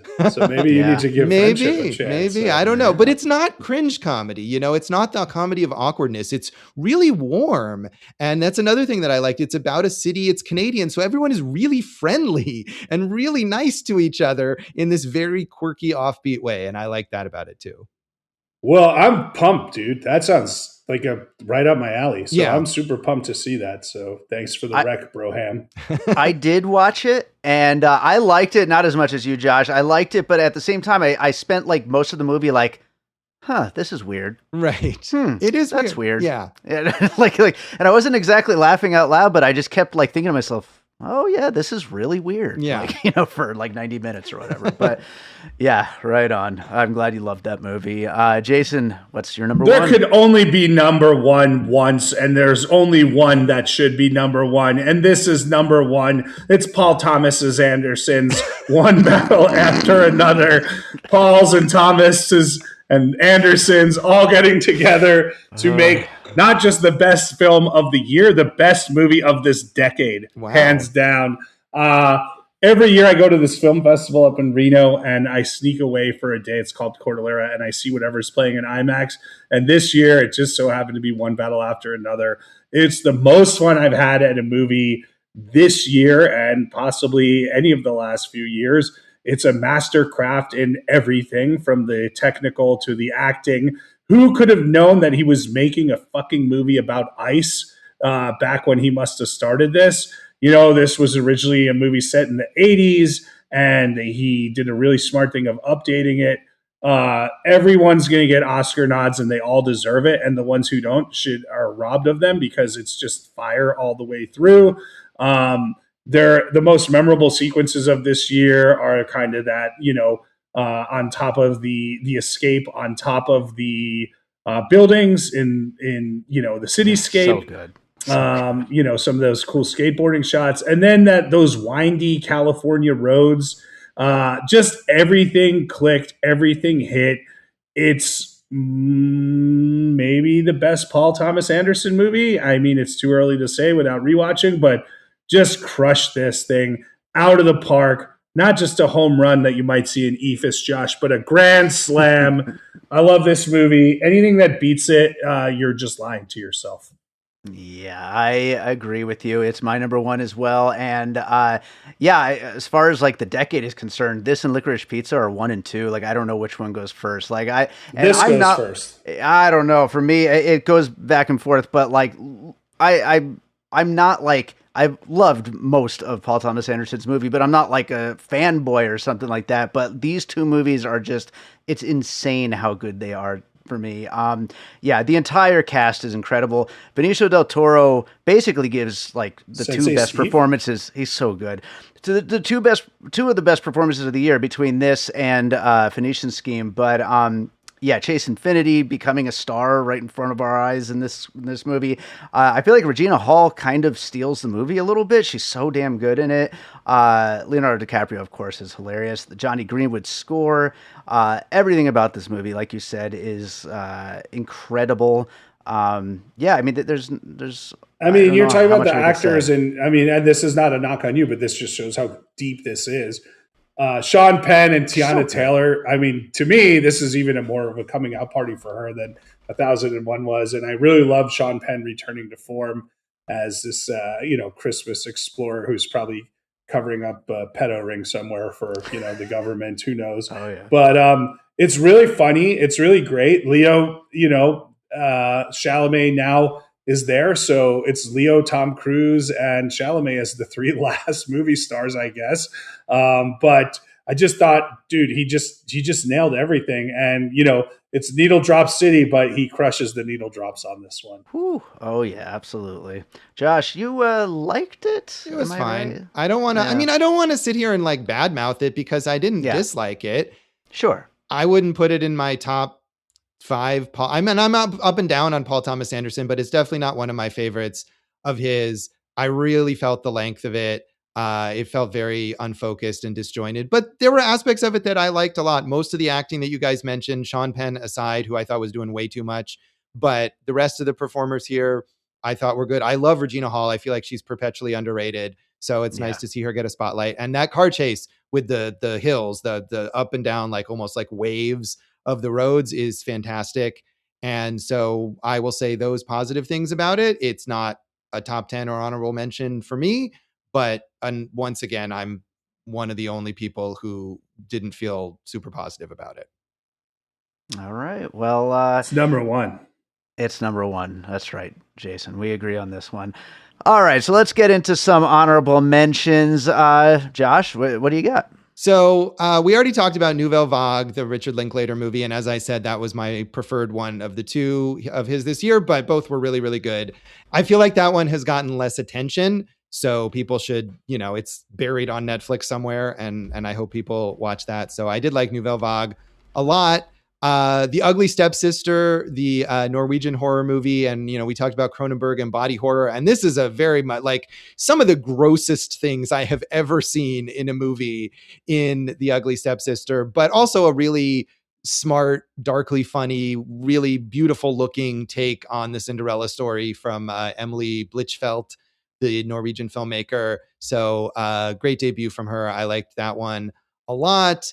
Hedda, starring Tessa Thompson, who is probably my best, her or Sophie Thatcher would be my best actress pick this year. The adaptation of Hedda Gabler from Nia DaCosta, who is about to release the Bone Temple, which has gotten great early buzz, and I'm looking forward to that. I feel like she's had a weird career, and she kind of gets unfairly maligned for some of her franchise efforts, but this was great, and I hope she gets to do more of this kind of stuff because it's a really smart update on this play that's been made into a lot of different movies, adapted a lot. Tessa Thompson, Nina Haas is fantastic in it. It looks beautiful, and the costumes, the cinematography, and it's got this great queer spin on the story. And then finally, a movie that I feel like didn't get much, if any, attention, but a couple people I follow on Letterboxd liked, and I'm really glad that I checked it out. A film called Invention that's on Mubi, directed by Courtney Stevens and starring Callie Hernandez, who also co-wrote this.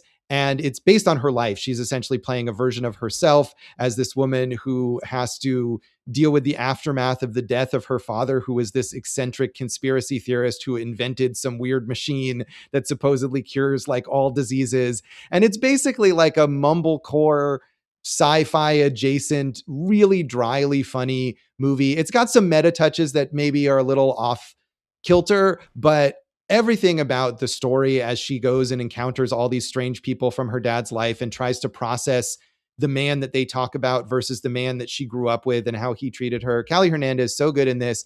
And as I think I mentioned last year with Janet Planet, it's shot on 16 millimeter, which right away, like that just gets me. So perfect. And a movie not a lot of people saw, Invention, which is on Mubi and is 72 minutes long, as we get so many long ass movies this time of year. That definitely is enticing. And I want to see The Ugly Stepsister too. I bet that's a lot of fun. Very good. Yeah. Great year for Shudder too. I mean, that's the only one I mentioned, but I did a whole best Shudder original movies article this year. A lot of good stuff there.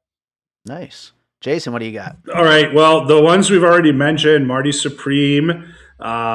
We have also mentioned A Little Prayer. We've mentioned both the Soderbergh movies, Black Bag and Presents. So let me give you some other ones, Dave. Two from some of our favorite directors, both in that world of conspiracy theories and dealing with the insanity of humanity right now. Eddington, Ari Aster, always worth watching everything he does. This was my favorite Pedro Pascal movie of the year, of the 38 that he was in. It's shot great, obviously. Maybe one too many elements, but that's okay. He's a maximalist and he goes for it all the time.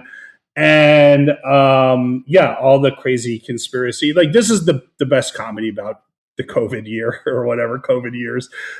So that's all good.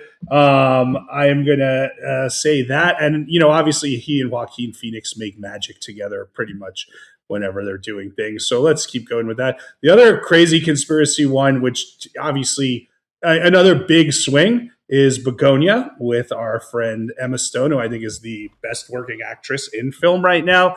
Jesse Plemons also crushes it. And that third lead, I don't have his name off the top of my head, who plays, he might be autistic or whatever. He does a great job of it, playing that kind of neurodivergent character, let's call it. Yorgos takes big swings. I think the ending, if it had ended 10 minutes earlier, I would have been perfectly happy. But the way he ends it is just Yorgos insanity. So I really like that one. And then my last one, which will be a deep cut, is Deep Cover, the movie about the three improv actors who go undercover for MI5 or for the police in Britain to kind of upend all these drug deals. Tom Kingsley is the director, who I think this is his first movie. It's got Bryce Dallas Howard, Orlando Bloom, and Nick Mohammed. And again, they treat improv as a skill that works to move the plot along. And I got a lot of laughs out of it. So I look forward to rewatching that one down the line. What a year for improv comedy in cinema. Yes. Yeah. And we had a good time with it. Sure did. And yeah, we, Jason and I have another episode talking about some like movies that we just didn't get a chance to talk about at length on Piecing It Together, and both Eddington and Begonia come up. So we talk a little bit more about both of those on that episode. Deep Cover looked like it would be fun. Maybe I'll check it out one of these days. It was fun. That's why I made my honorable mentions, Dave. That's a good idea on your part. Thank you. All right. Josh already brought up The Shrouds. That was on my list. Bring Her Back was a big surprise for me because I really did not like those directors' last film, Talk to Her, but I love this one. I thought it was like the best, like straight up horror movie of the year, one that like wasn't also a comedy or something like that. I thought it was really great. Song Sung Blue is very Oscar baity, but it's so much fun and a celebration of Neil Diamond and of the power of music, just like the Ballad of Wallace Island. Ballerina from the world of John Wick expands the universe into even more ridiculous directions, and to me, that's exactly what I want out of this franchise. So keep on making it more and more ridiculous. I'm all for it. And The Day the Earth Blew Up, the Looney Tunes animated movie, was my number one for a while at the beginning of the year. I loved it. It's so much fun. And apparently Ketchup Entertainment was able to save Coyote versus Acme because this movie did so well. So hell yeah for Ketchup Entertainment. And last but not least, Spinal Tap 2, The End Continues. I already had enough comedy on my list, so I kept this one off. But I had a great time with this, and we haven't had like a Christopher Guest or Rob Reiner mockumentary style movie in quite a long time, and this really kind of scratched that itch. Yeah, I would recommend check out the Song Sung Blue documentary as well. It's a really interesting counterpoint to that movie. What is that? Like the making of? No. It's the documentary that the movie is based on about the real people that the. And the it's also about. called Song Sung. It's Blue? also called Song Sung Blue. It's from 2008. It's free on YouTube, and I watched it. That I when I wrote about Song Sung Blue, I was like, oh, I should watch a few minutes of this documentary just to get a sense of it, and then I watched the whole thing because it's like it's a train wreck. They're much more dysfunctional than I would imagine than they're depicted in the narrative version. But if you like that, definitely check it out. Nice, right on. All right, so we are now up to our favorite movie moments, as we always do as a little addition for these top 10 episodes. Let's start with you, Josh, since that's the order we're going with. Josh, what are your 3 favorite movie moments of 2025?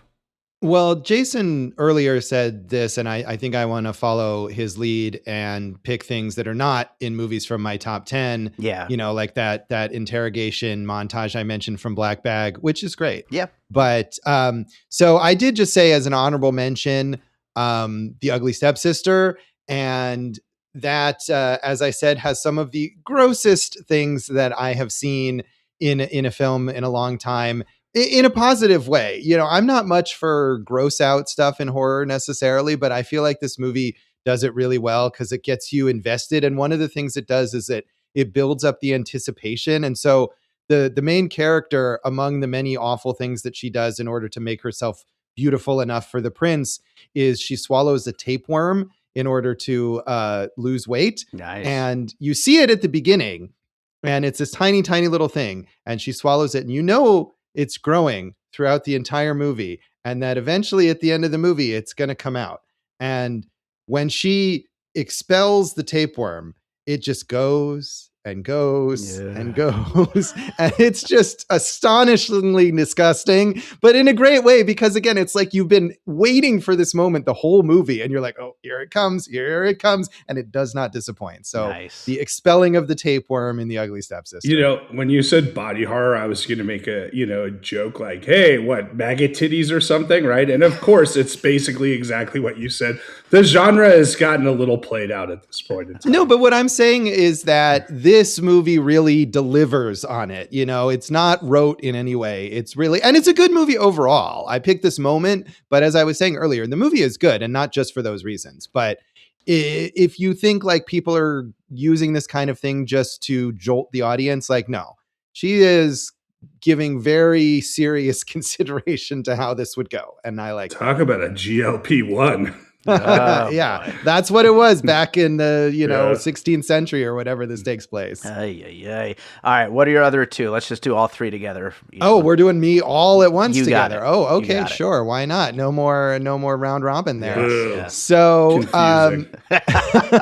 should we go in circle? Is that what we want to do, guys? You guys can oust me. Dave. You guys can oust me. All right, fine. Circle. Jason, what's up? What's your next one? Okay, number. I mean, again, I'm going the same way. Like we mentioned a bunch of great moments in the stuff that, top 10s and honorable mentions. So I'm going off the board for certain things. One of the most thrilling sequences I saw, and also tells you why the movie was probably a problem, was the Born in the USA recorded sequence in Deliver Me from Nowhere. the Bruce Springsteen movie about the making of Nebraska.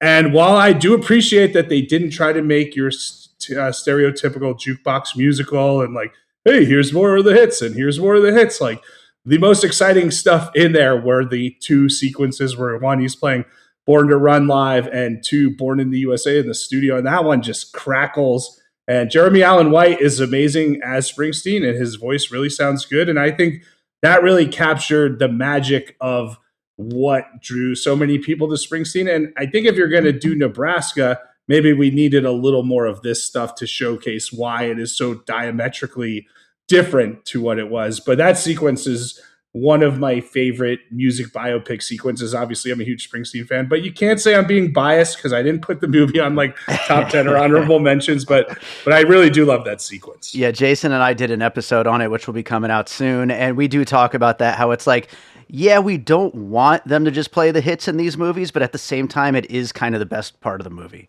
Of course, I am happy that you managed to get Springsteen in there. But what I was going to say is that although I didn't see that movie, I do appreciate one thing. I think a lot of these music biopics or movies about artists in general often miss is the nitty gritty of like these people actually creating the stuff that made them so great. And I remember in the Brian Wilson biopic with John Cusack Love and Mercy. Paul Dano. Yeah. Love and Mercy. Exactly. One of the best sequences in that is showing them recording. And I don't even remember which song it is now because I'm not a big Beach Boys guy, but there's a great sequence where you see and exactly how he's got this, all of these musicians and he's telling each of them what to do and how they can, sort of balance each other out. And there's like a great sequence that I remember from that movie. And so I can see how that would be, one of the highlights of the Springsteen movie too. There's so much lore, with him, and he had Clarence, a big, large black man playing in a white rock band, pretty much. Like, there's just more that could have been explored to get you there and everything. But like I said, I mean, it's all good. He'll be fine. He'll be okay. I think he's doing fine. Yeah. Absolutely. But that sequence, Dave, you would agree that was just crackling, right? Yeah, easily the best thing about the movie, and great stuff. I will go with I'm going to go with Good Fortune for my first one. The Aziz Ansari, Keanu Reeves comedy about a angel who gets stuck in human form because he does something wrong. And basically, Keanu Reeves is just so much fun to watch in this movie. And the part that I'm focusing on is when he's first learning of the joys of being a human by going to this fast food place and eating chicken nuggies, as he calls them, and drinking a milkshake. And he just looks so happy. And he radiates off the screen, and it's just so cute and fun. And then this is kind of two sequences, but like then as the movie progresses, he starts hitting bottom, and then he's smoking cigarettes and working in the back of a restaurant, and like he's getting both ends of the spectrum, which is especially funny about the movie. But the whole chicken nugget scene is just so great and so much fun. Well, at Jive Turkey, where I host trivia, we have nuggies there. But I never WWE superstar Dominic Mysterio loves nuggies, so nuggies is a big thing. This is something that I talked about on another episode with Dave, and I think we kind of alluded to here. I mean, Good Fortune's basically Aziz's take on It's a Wonderful Life. Mm-hmm. And where was it for any of us to watch during December? Yeah, I know. Well, it doesn't have Christmas in it at all. And nonetheless, you would think like, again, where are we thinking about releasing these movies and why and when? And I feel like there's a lot of spaghetti throwing going on right now. See what sticks to the wall without any rhyme or reason. Yeah, I mean, that movie, obviously, I don't know if it would have been a good Christmas thing, but whenever it did come out, it didn't do well at all. I thought it was kind of a mess as a movie, but I did enjoy Keanu's performance, especially there when he learns about like how you have to chew. And I did love when he was like, how do you know that you've chewed it enough and then you can swallow it? Like, you don't think about these things, but they're, important. Yeah. So that was fun. Yeah. He's great. And Dave, I mean, we had the Dogma re-release this year, so you had a little compare and contrast action going for you. 100%. Absolutely puzzle piece right there. Josh, what do you got for your next one? Well, we kind of mentioned this earlier, but it's not a movie on my top 10, but it's one we talked about, which is The Naked Gun, and that whole ridiculous sequence where they bring a snowman to life and then it turns into like a horror movie. And, you know, Jason was talking about how he wanted that movie to be weirder. And of course, that sequence is the weirdest thing in the movie. Mm-hmm. But I feel like one of the reasons why it's so fun is because it's so unexpected. Like if the whole movie was that weird, that sequence wouldn't stand out. But the whole movie is more in the vein of previous parody stuff, and it's kind of deadpan and whatever. And then all of a sudden it goes in this whole strange direction, and it's like its own self-contained weird sketch, and it's really funny. And I do love how it keeps escalating and keeps escalating, and you think, oh, this is going to be over, but it's not. Right. It just keeps going. And one of the things I love in comedies too, this is just like a very specific bit, but when like tons of things happen and then the characters are like, oh, that was crazy what happened yesterday or whatever. And that's another one of these things, is like these characters have still only known each other for like a day, but they had an entire horror movie's worth of events happen to them. So that snowman montage, which is really creative and fun. And I think it shows the right balance there that they get in The Naked Gun that maybe they didn't get, like Dave, you were saying, the Rescue Rangers movie, which I agree with you is not very good. But I think it works right in Naked Gun. Yeah. My favorite sequence of that film. There you go. All right. Yeah. All right. Jason, what do you got next? Yeah, I mean, for those upset that we left, it was just an accident off our top 10s. The last two scenes in Panahi's It Was Just an Accident are extremely well put together and extremely harrowing. And I can't really say much more without ruining the movie. But the reveal at the end, which is done by the reaction of one of the characters on screen and the sound of the other character off screen, is like, it really gives you the chills and everything. And it's like, and it makes you so frustrated with certain characters, and, you know, just makes you question everything that they did up to that point. But I thought, talk about sticking an ending, I thought they really stuck the ending on that one. Yeah, that's actually one that I was considering. So I'm glad you brought it up here. It's a great ending. It's definitely something that sticks with you. And yeah, like you said, the use of the sound design and everything else, like it just really makes it really stand out. I still have to see that movie, but I'm eager to check it out. Right on. Well, I will go with Sisu Road to Revenge for my next one. I wonder if you're shaking your head. Yes, I wonder if it's the same scene. Maybe, maybe not. I don't know, because there's a lot of great stuff in there. But for me, it's when our silent hero has to sneak his way through a train car of sleeping soldiers and just out of nowhere gets his hand stuck in a mousetrap.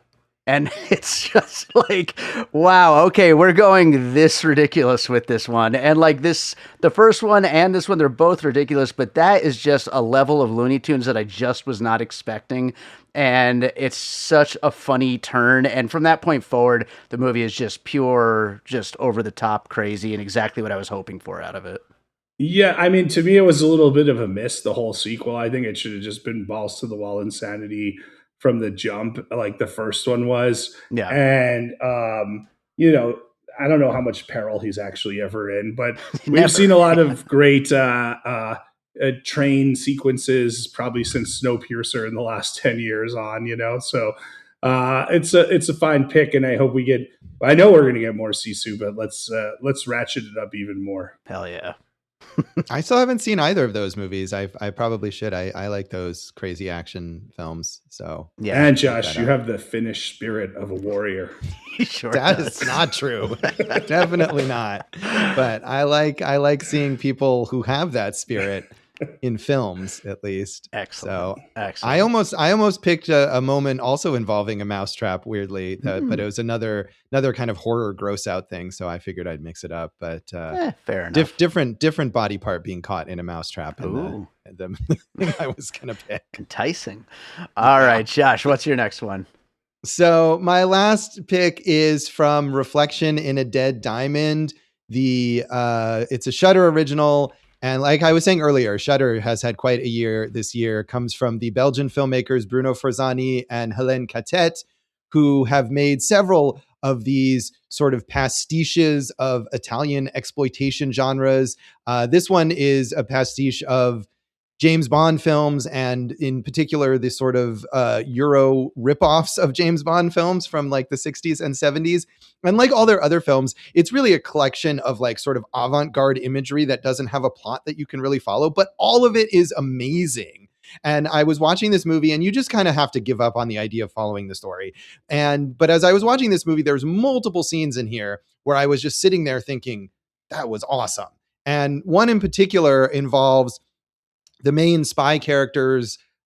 She maybe is another spy. She maybe is a love interest. She maybe is an adversary. We don't really know exactly, but she has this dress that's made of these sort of individual like metallic discs that are connected via like chains. It's very like psychedelic 60s, and it looks cool and sexy. But then these discs, which are reflective, also work as cameras. But then there's one scene where you realize the discs have now become deadly projectiles, and she's being attacked by all these like henchmen of the villain, and she does something, and all of the individual pieces of her dress like fly out in all directions and fuck these guys up, and then they all drop dead around her and she's naked. And It's awesome.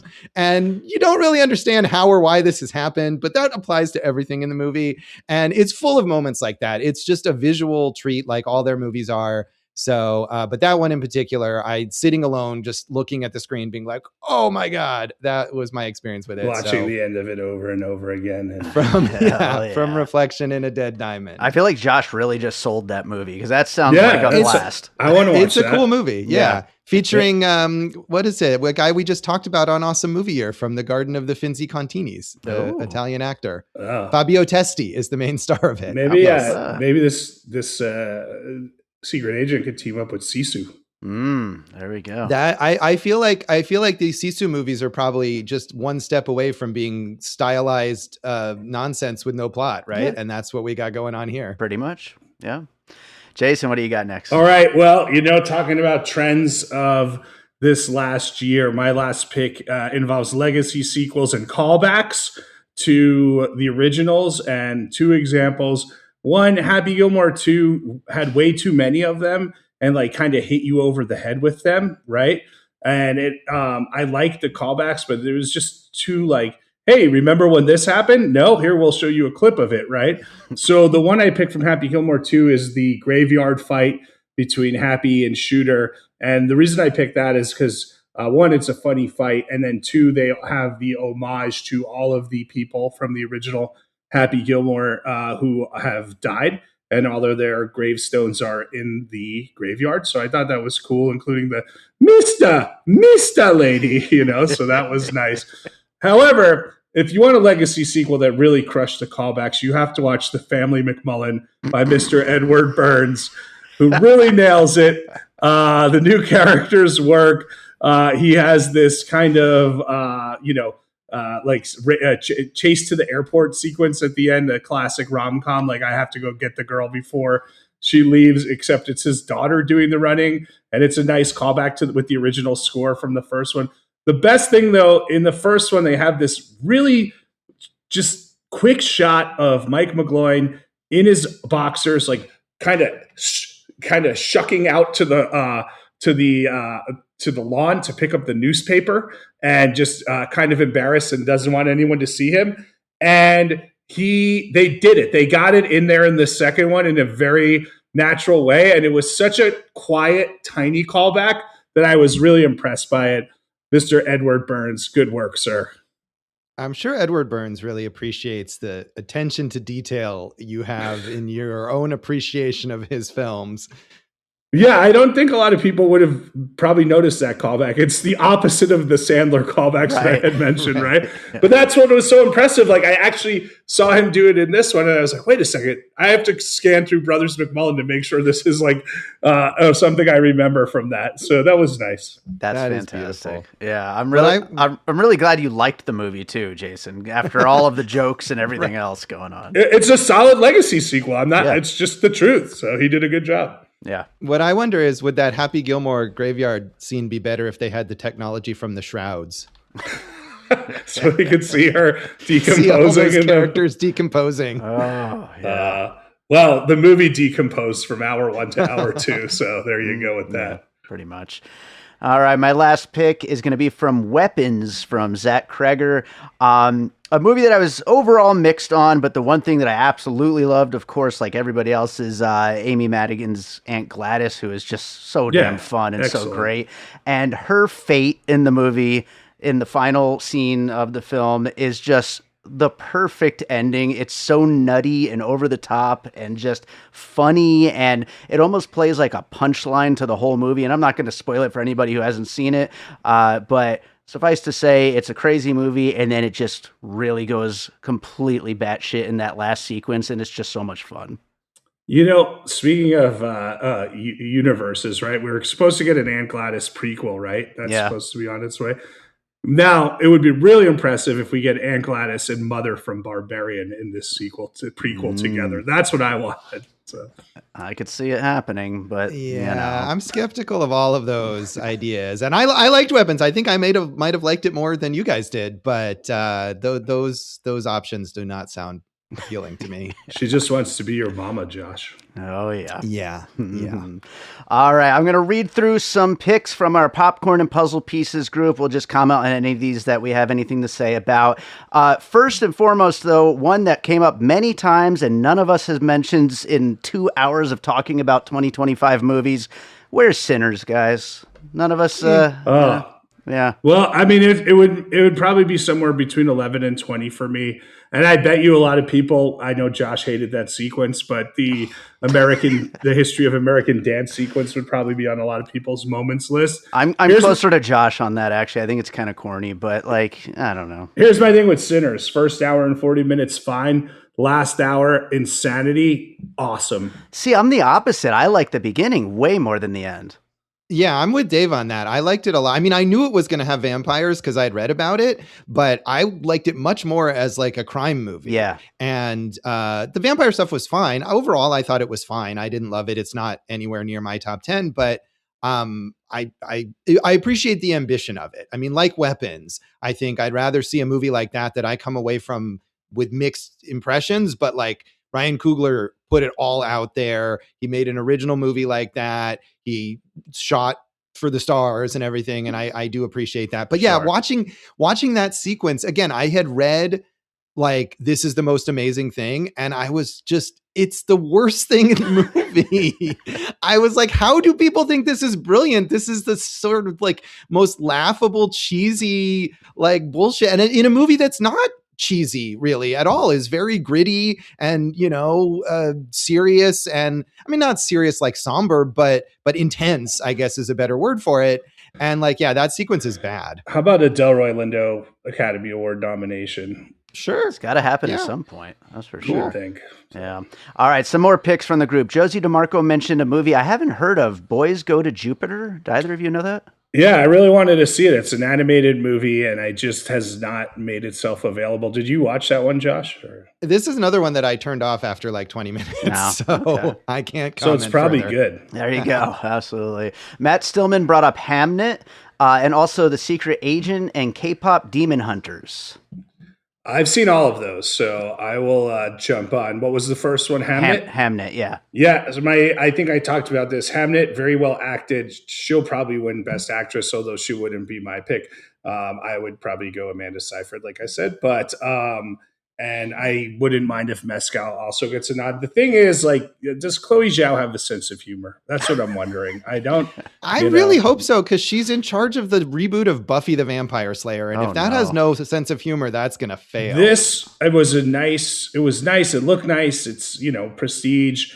The issue is like, you get to act 3 and you're supposed to have this big emotional release. And I just didn't get there for me. So it just felt like, this is just 2 hours of very sad stuff. I need some break from this. Yeah, no, and it's really well acted and it looks great, like you said. But yeah, it's kind of the same thing through the whole movie, and I don't know, it just didn't really do that much for me.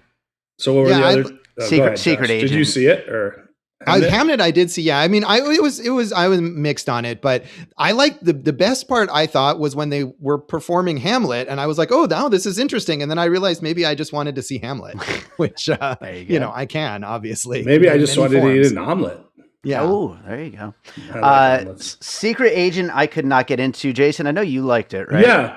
I like it. I mean, I'm enjoying this kind of output, and I know we're not getting a ton of them, but we're getting some very interesting, strange movies from Brazil that usually revolve around corrupt governments and disappearing people. So get ready, America, 20 years from now when we have our Renaissance. But I mean, that dude's probably going to win Best Actor. He's amazing in it, and I thought it was good. It did make me laugh, which was nice. And I thought the older woman was really excellent, and like I said, the main guy. So I liked it. I think again, you could have chopped a half hour off of it. All right. And any K-pop Demon Hunters fans here? Hold on, Scarlett. Yeah, I haven't seen that. How many times have you seen K-pop Demon Hunters? No, she doesn't know, but I can tell you we watched it. She's watched it at her mom's house multiple times. She went to the movie theater to do the sing-along with her friends. And there's one, it's pretty funny. And two, the songs are actually good. And that's why the movie holds up. As when we're talking about like, hey, it's a stand-up comedy movie, but none of the jokes are funny. Yeah. If the K-pop songs here weren't as catchy as they are, then it wouldn't matter. But they're good. Fair enough. Yeah, I like the songs more than I like the movie, really. That's okay. Cool. Yeah. Arthur Glover brought up Twinless and Lurker. Have either of you seen it? I haven't seen either of those. I thought Twinless looked great, but I did not get a chance to see it. It's definitely on my list, but it just hasn't been available really out here. Okay. Yeah, I'd like to check those both out. I believe again that did Twinless open in theaters here briefly, and I like that filmmaker's previous film Straight Up, which was a clever film. So curious to check it out. Joe Black brought up Caught Stealing and Ella McKay. So I haven't seen Ella McKay. I don't think anyone has, but I know we like to give I'm Joe. Sure Joe Black has. I hope so. I know we give Joe Black a lot of crap, but Stealing, top 20 movie this year. I thought it was a really fun. It was Aronofsky doing his New York version of a Guy Ritchie crime caper, and I thought he executed it really well. And I thought all the acting was good in it. It was a fun movie. Yeah, it was solid. I thought it got a little too like brutal, which sort of undermined the caper fun of it at a certain point. But yeah, it was decent. And I will say I happened to read Variety had a whole feature recently with a bunch of filmmakers picking their favorite films of 2025. And the director who named Ella McKay as their favorite film of 2025 is Celine Song. Oh, all right. Yeah, so I think I was right about Materialist. For whatever that's worth. All right, William James mentioned Frankenstein, The Monkey, and Superman. I love The Monkey. It was on my top 10 at the halfway mark of the year. It just got pushed down. I was not really a big fan of the other two, though. I like The Monkey. I think it falls into that Final Destination Bloodlines kind of genre, and that one's just much better to me. Yep. Superman, I really did like. I thought it's a meat and potatoes DC. We have to reboot this for everyone, so not as maybe risky as I would have liked, but still a really solid reboot to the universe, which needed it. And Frankenstein looks great. I think Elordi, I'd be happy if he gets a supporting actor nod, but it's just so unnecessarily long. And that script, if it didn't have written by Guillermo del Toro on it, I think would have been told like, hey, dude, go back and do another polish, do another draft on this, tighten this thing up. Yeah, I was disappointed. I liked Frankenstein fine.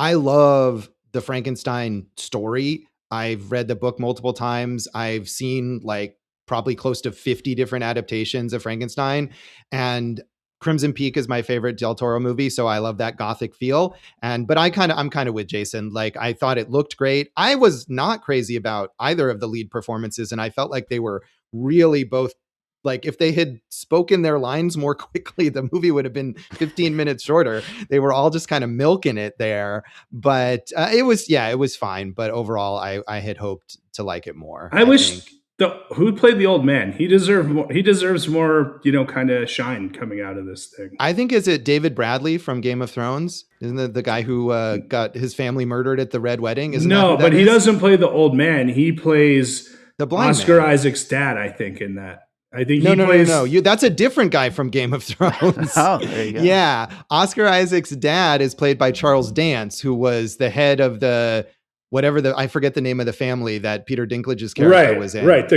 Yes, that's what I meant. Yes. Yes. But David Bradley, who plays the blind man, is also from Game of Thrones. All British actors were on Game of Thrones. The Lannister family is who I was talking about. And you're saying David Bradley he was the dad of the bride in the Red Wedding. Yeah. I remembered him from the Red Wedding, and I'm sure I've seen him in other things too. He did great. He did great. Yeah. Yeah. He was good. Good things in the movie. It's just overall didn't come together. Not good as the CGI wolves. Let's that's but there's so much. There is a lot of good practical set design, and the costumes are great. All of Mia Goth's costumes in that movie are really good. Yeah, for sure. Stephen Hughes brought up Sentimental Value and A Big Bold Beautiful Journey. I did a live show on A Big Bold Beautiful Journey. I thought it was all right. I didn't really love it, but Sentimental Value is one I'm still trying to get a chance to see. I haven't gotten to it yet. I like that a lot. I almost put that in my honorable mentions. Yeah, I was so on it. I just thought it kind of flatlined midway through. All the acting's great, but story-wise, I just think it just kind of petered out long before it needed to. Chad Clinton Freeman brought up Vicious, Man Finds Tape, and Xeno. Now, is Xeno the E.T. movie with Kevin Hart? Is that? I don't know if it's Kevin Hart. We did talk about it on a preview episode, Dave, and we were just laughing at. It looks just absolutely horrible. I thought Xeno with an X. Yeah, it's X. A teenage girl finds an alien of some type, and or a predator type, and she has to care for it because. I haven't seen any of these, so I'm glad you enjoyed them all, Chad. Kevin? I did see Vicious. I actually made Vicious was on my list of things to catch up with because I really like Brian Bertino, the filmmaker who directed The Strangers and The Dark and the Wicked and The Monster. He's made a lot of these, what I think are really good, really bleak horror movies. And despite all the terrible reviews that Vicious got, I was like, I'm gonna give this a chance because The Strangers got very bad reviews when it first came out, and I think it's brilliant, and I thought it was brilliant from the beginning. And I like the idea that he was kind of aiming for with Vicious, and Dakota Fanning, it's almost like a one-person movie, really. She really holds it together, but it does not work. It was a big disappointment. So, by the way, Xeno, Kevin Hart produced it. He's not in it, though. So that year for the Fanning. So, I mean, we just talked about Elle Fanning and Sentimental Value. She's in that, and we got Predator Badlands and Dakota Fanning in this. What a year for those girls. Those fans. Yeah. Oh yeah, absolutely. I think they're finally starring in a movie together now coming up. So that they've never done before. That should be good. All right. Louisa Moore brought up Eternity, The Running Man, Sorry Baby, and F1. All four things that we haven't talked about yet. I liked Sorry Baby, didn't love it. I did not see F1. I actually love The Running Man. I mean, it's silly, but it's fun. And Eternity, I have not seen yet. What about you guys? Any of those? I mentioned all the Stephen King movies from this year, and I think The Running Man was probably the weakest, although I thought it was fine. A lot of people seem to hate it. So, F1, no good. I'm sorry. I'll defend F1. It's a really fun, good popcorn movie. The last 10 minutes kind of are infuriating and unnecessary. You know exactly where this movie's going at all times. Javier Bardem just eats as the owner there. He's good. And the racing footage was almost one of my moments. I thought, Kaczynski really, really showcases the races in cool ways. Yeah, I thought the races in F1 were as boring as the baseball in EFIS. Well, EFIS is great. As we know, it's ranked number 2 of the year, so it shows you how little you know. There you go. Absolutely. Jennifer Howell brought up The History of Sound, which I have not seen, but I've heard nothing but good things about.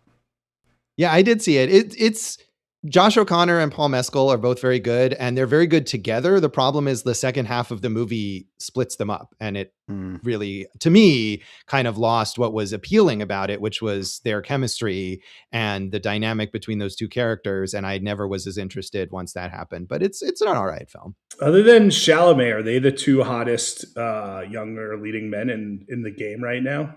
They might be. Josh O'Connor had quite a year. We haven't talked about Wake Up Dead Man, but he's fantastic. He's so good in that. Yeah. And I haven't seen The Mastermind yet, but that's really up on my list now too. Sure, me too. Yeah. I mean, Paulo Mescal did too, where Hamnet yeah. and this one, he's done a lot this year too, Josh. Yeah. Definitely. Well, that is a lot of movies I feel like we just talked about, so I think we could wrap it up right there. Josh, Jason, tell us where we could find you guys, Awesome Movie Year, and everything else you're up to. We got Awesome Movie Year, awesomemovieyear.com, Awesome Movie Year on Facebook and Instagram. Listen to Awesome Movie Year wherever you get your podcasts. And we're still talking about the films of 1971, I believe, when this comes out. So that's been a really interesting season with a lot of variety in it. So check us out. We've already teased 1985 as our next season. It'll be fun. That'll be fun too. Yeah, lots of cool stuff coming up on Awesome Movie Year. I have some old things at joshbellhateseverything.com. I'm at Josh Bell Hates Everything on Facebook, at Signal Bleed on Blue Sky, and on Letterboxd. I'm still Jason Harris Comedy or Jay Harris Comedy on all the socials. I'm running all these trivia nights. You know what? If one of you shows up and tells me you listen to this podcast, I will give you Dave's free chips and dip, because he has not claimed it yet. And it's really kind of being a son of a bitch about it, if you want to be honest. That's a good but and then, of course, go for Jason on Letterboxd. Obviously, with the turbulence in Venezuela, we're not making as much headway as we were in South America, but still very popular all the way through North and Central America. Jason has upwards of 12 followers on Letterboxd, I think. I haven't checked, so I'm just going to add a few zeros to it and count it. Yeah, sure. Let's just do that. Hey, this should be the year that people in the Popcorn and Puzzle Pieces group fund our movie. So give us money to make a movie, you cheap bastards. Everyone, give us money for that, whatever that is. All right, so I hope you enjoyed that conversation about our favorite films of 2025. Thank you to Josh Bell and Jason Harris, as always, for joining me on the Top 10 episode. If you are enjoying piecing it together, make sure you're also subscribed to Awesome Movie Year, and make sure you're subscribed to us, too. We got a lot of episodes on the way. More end of the year, looking back at 2025, looking forward to 2026, all those kinds of things that we always do at the beginning of each year to look forward to. So, make sure you're subscribed. You can also follow us on social media at Piecing Pod to find out about everything that's going on with Piecing It Together. Join our Facebook group, Popcorn and Puzzle Pieces, where we continue the conversation about all the movies we talk about on the show. And, it's been 2 hours and 15 minutes of podcast. I think that's a good place to wrap it up. Let's see. I got to close it out with a piece of music, though. So, you know what? This is a big one. If you've made it 2 hours and 15 minutes into this episode, you could listen to a preview of a song from my next album, which may or may not be out this year. I mean, by all right, I've been working on this one for like 6 years. It should be out this year, but no promises. But that being said, I'm going to play a track from it. I am going to go with a song called, I don't know, which one should I go with? I'll go with Alleyways. How about that? Nothing to do with being a top 10. It's just a great track that I love. So we're going with Alleyways from my next album, And Other Unexplained Phenomena, which will either be out by the end of 2026 or, who knows, maybe at some point in the future. Hope you enjoy it, and we'll be back with more Piecing It Together real soon.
Points West production, produced by David Rosen in Las Vegas.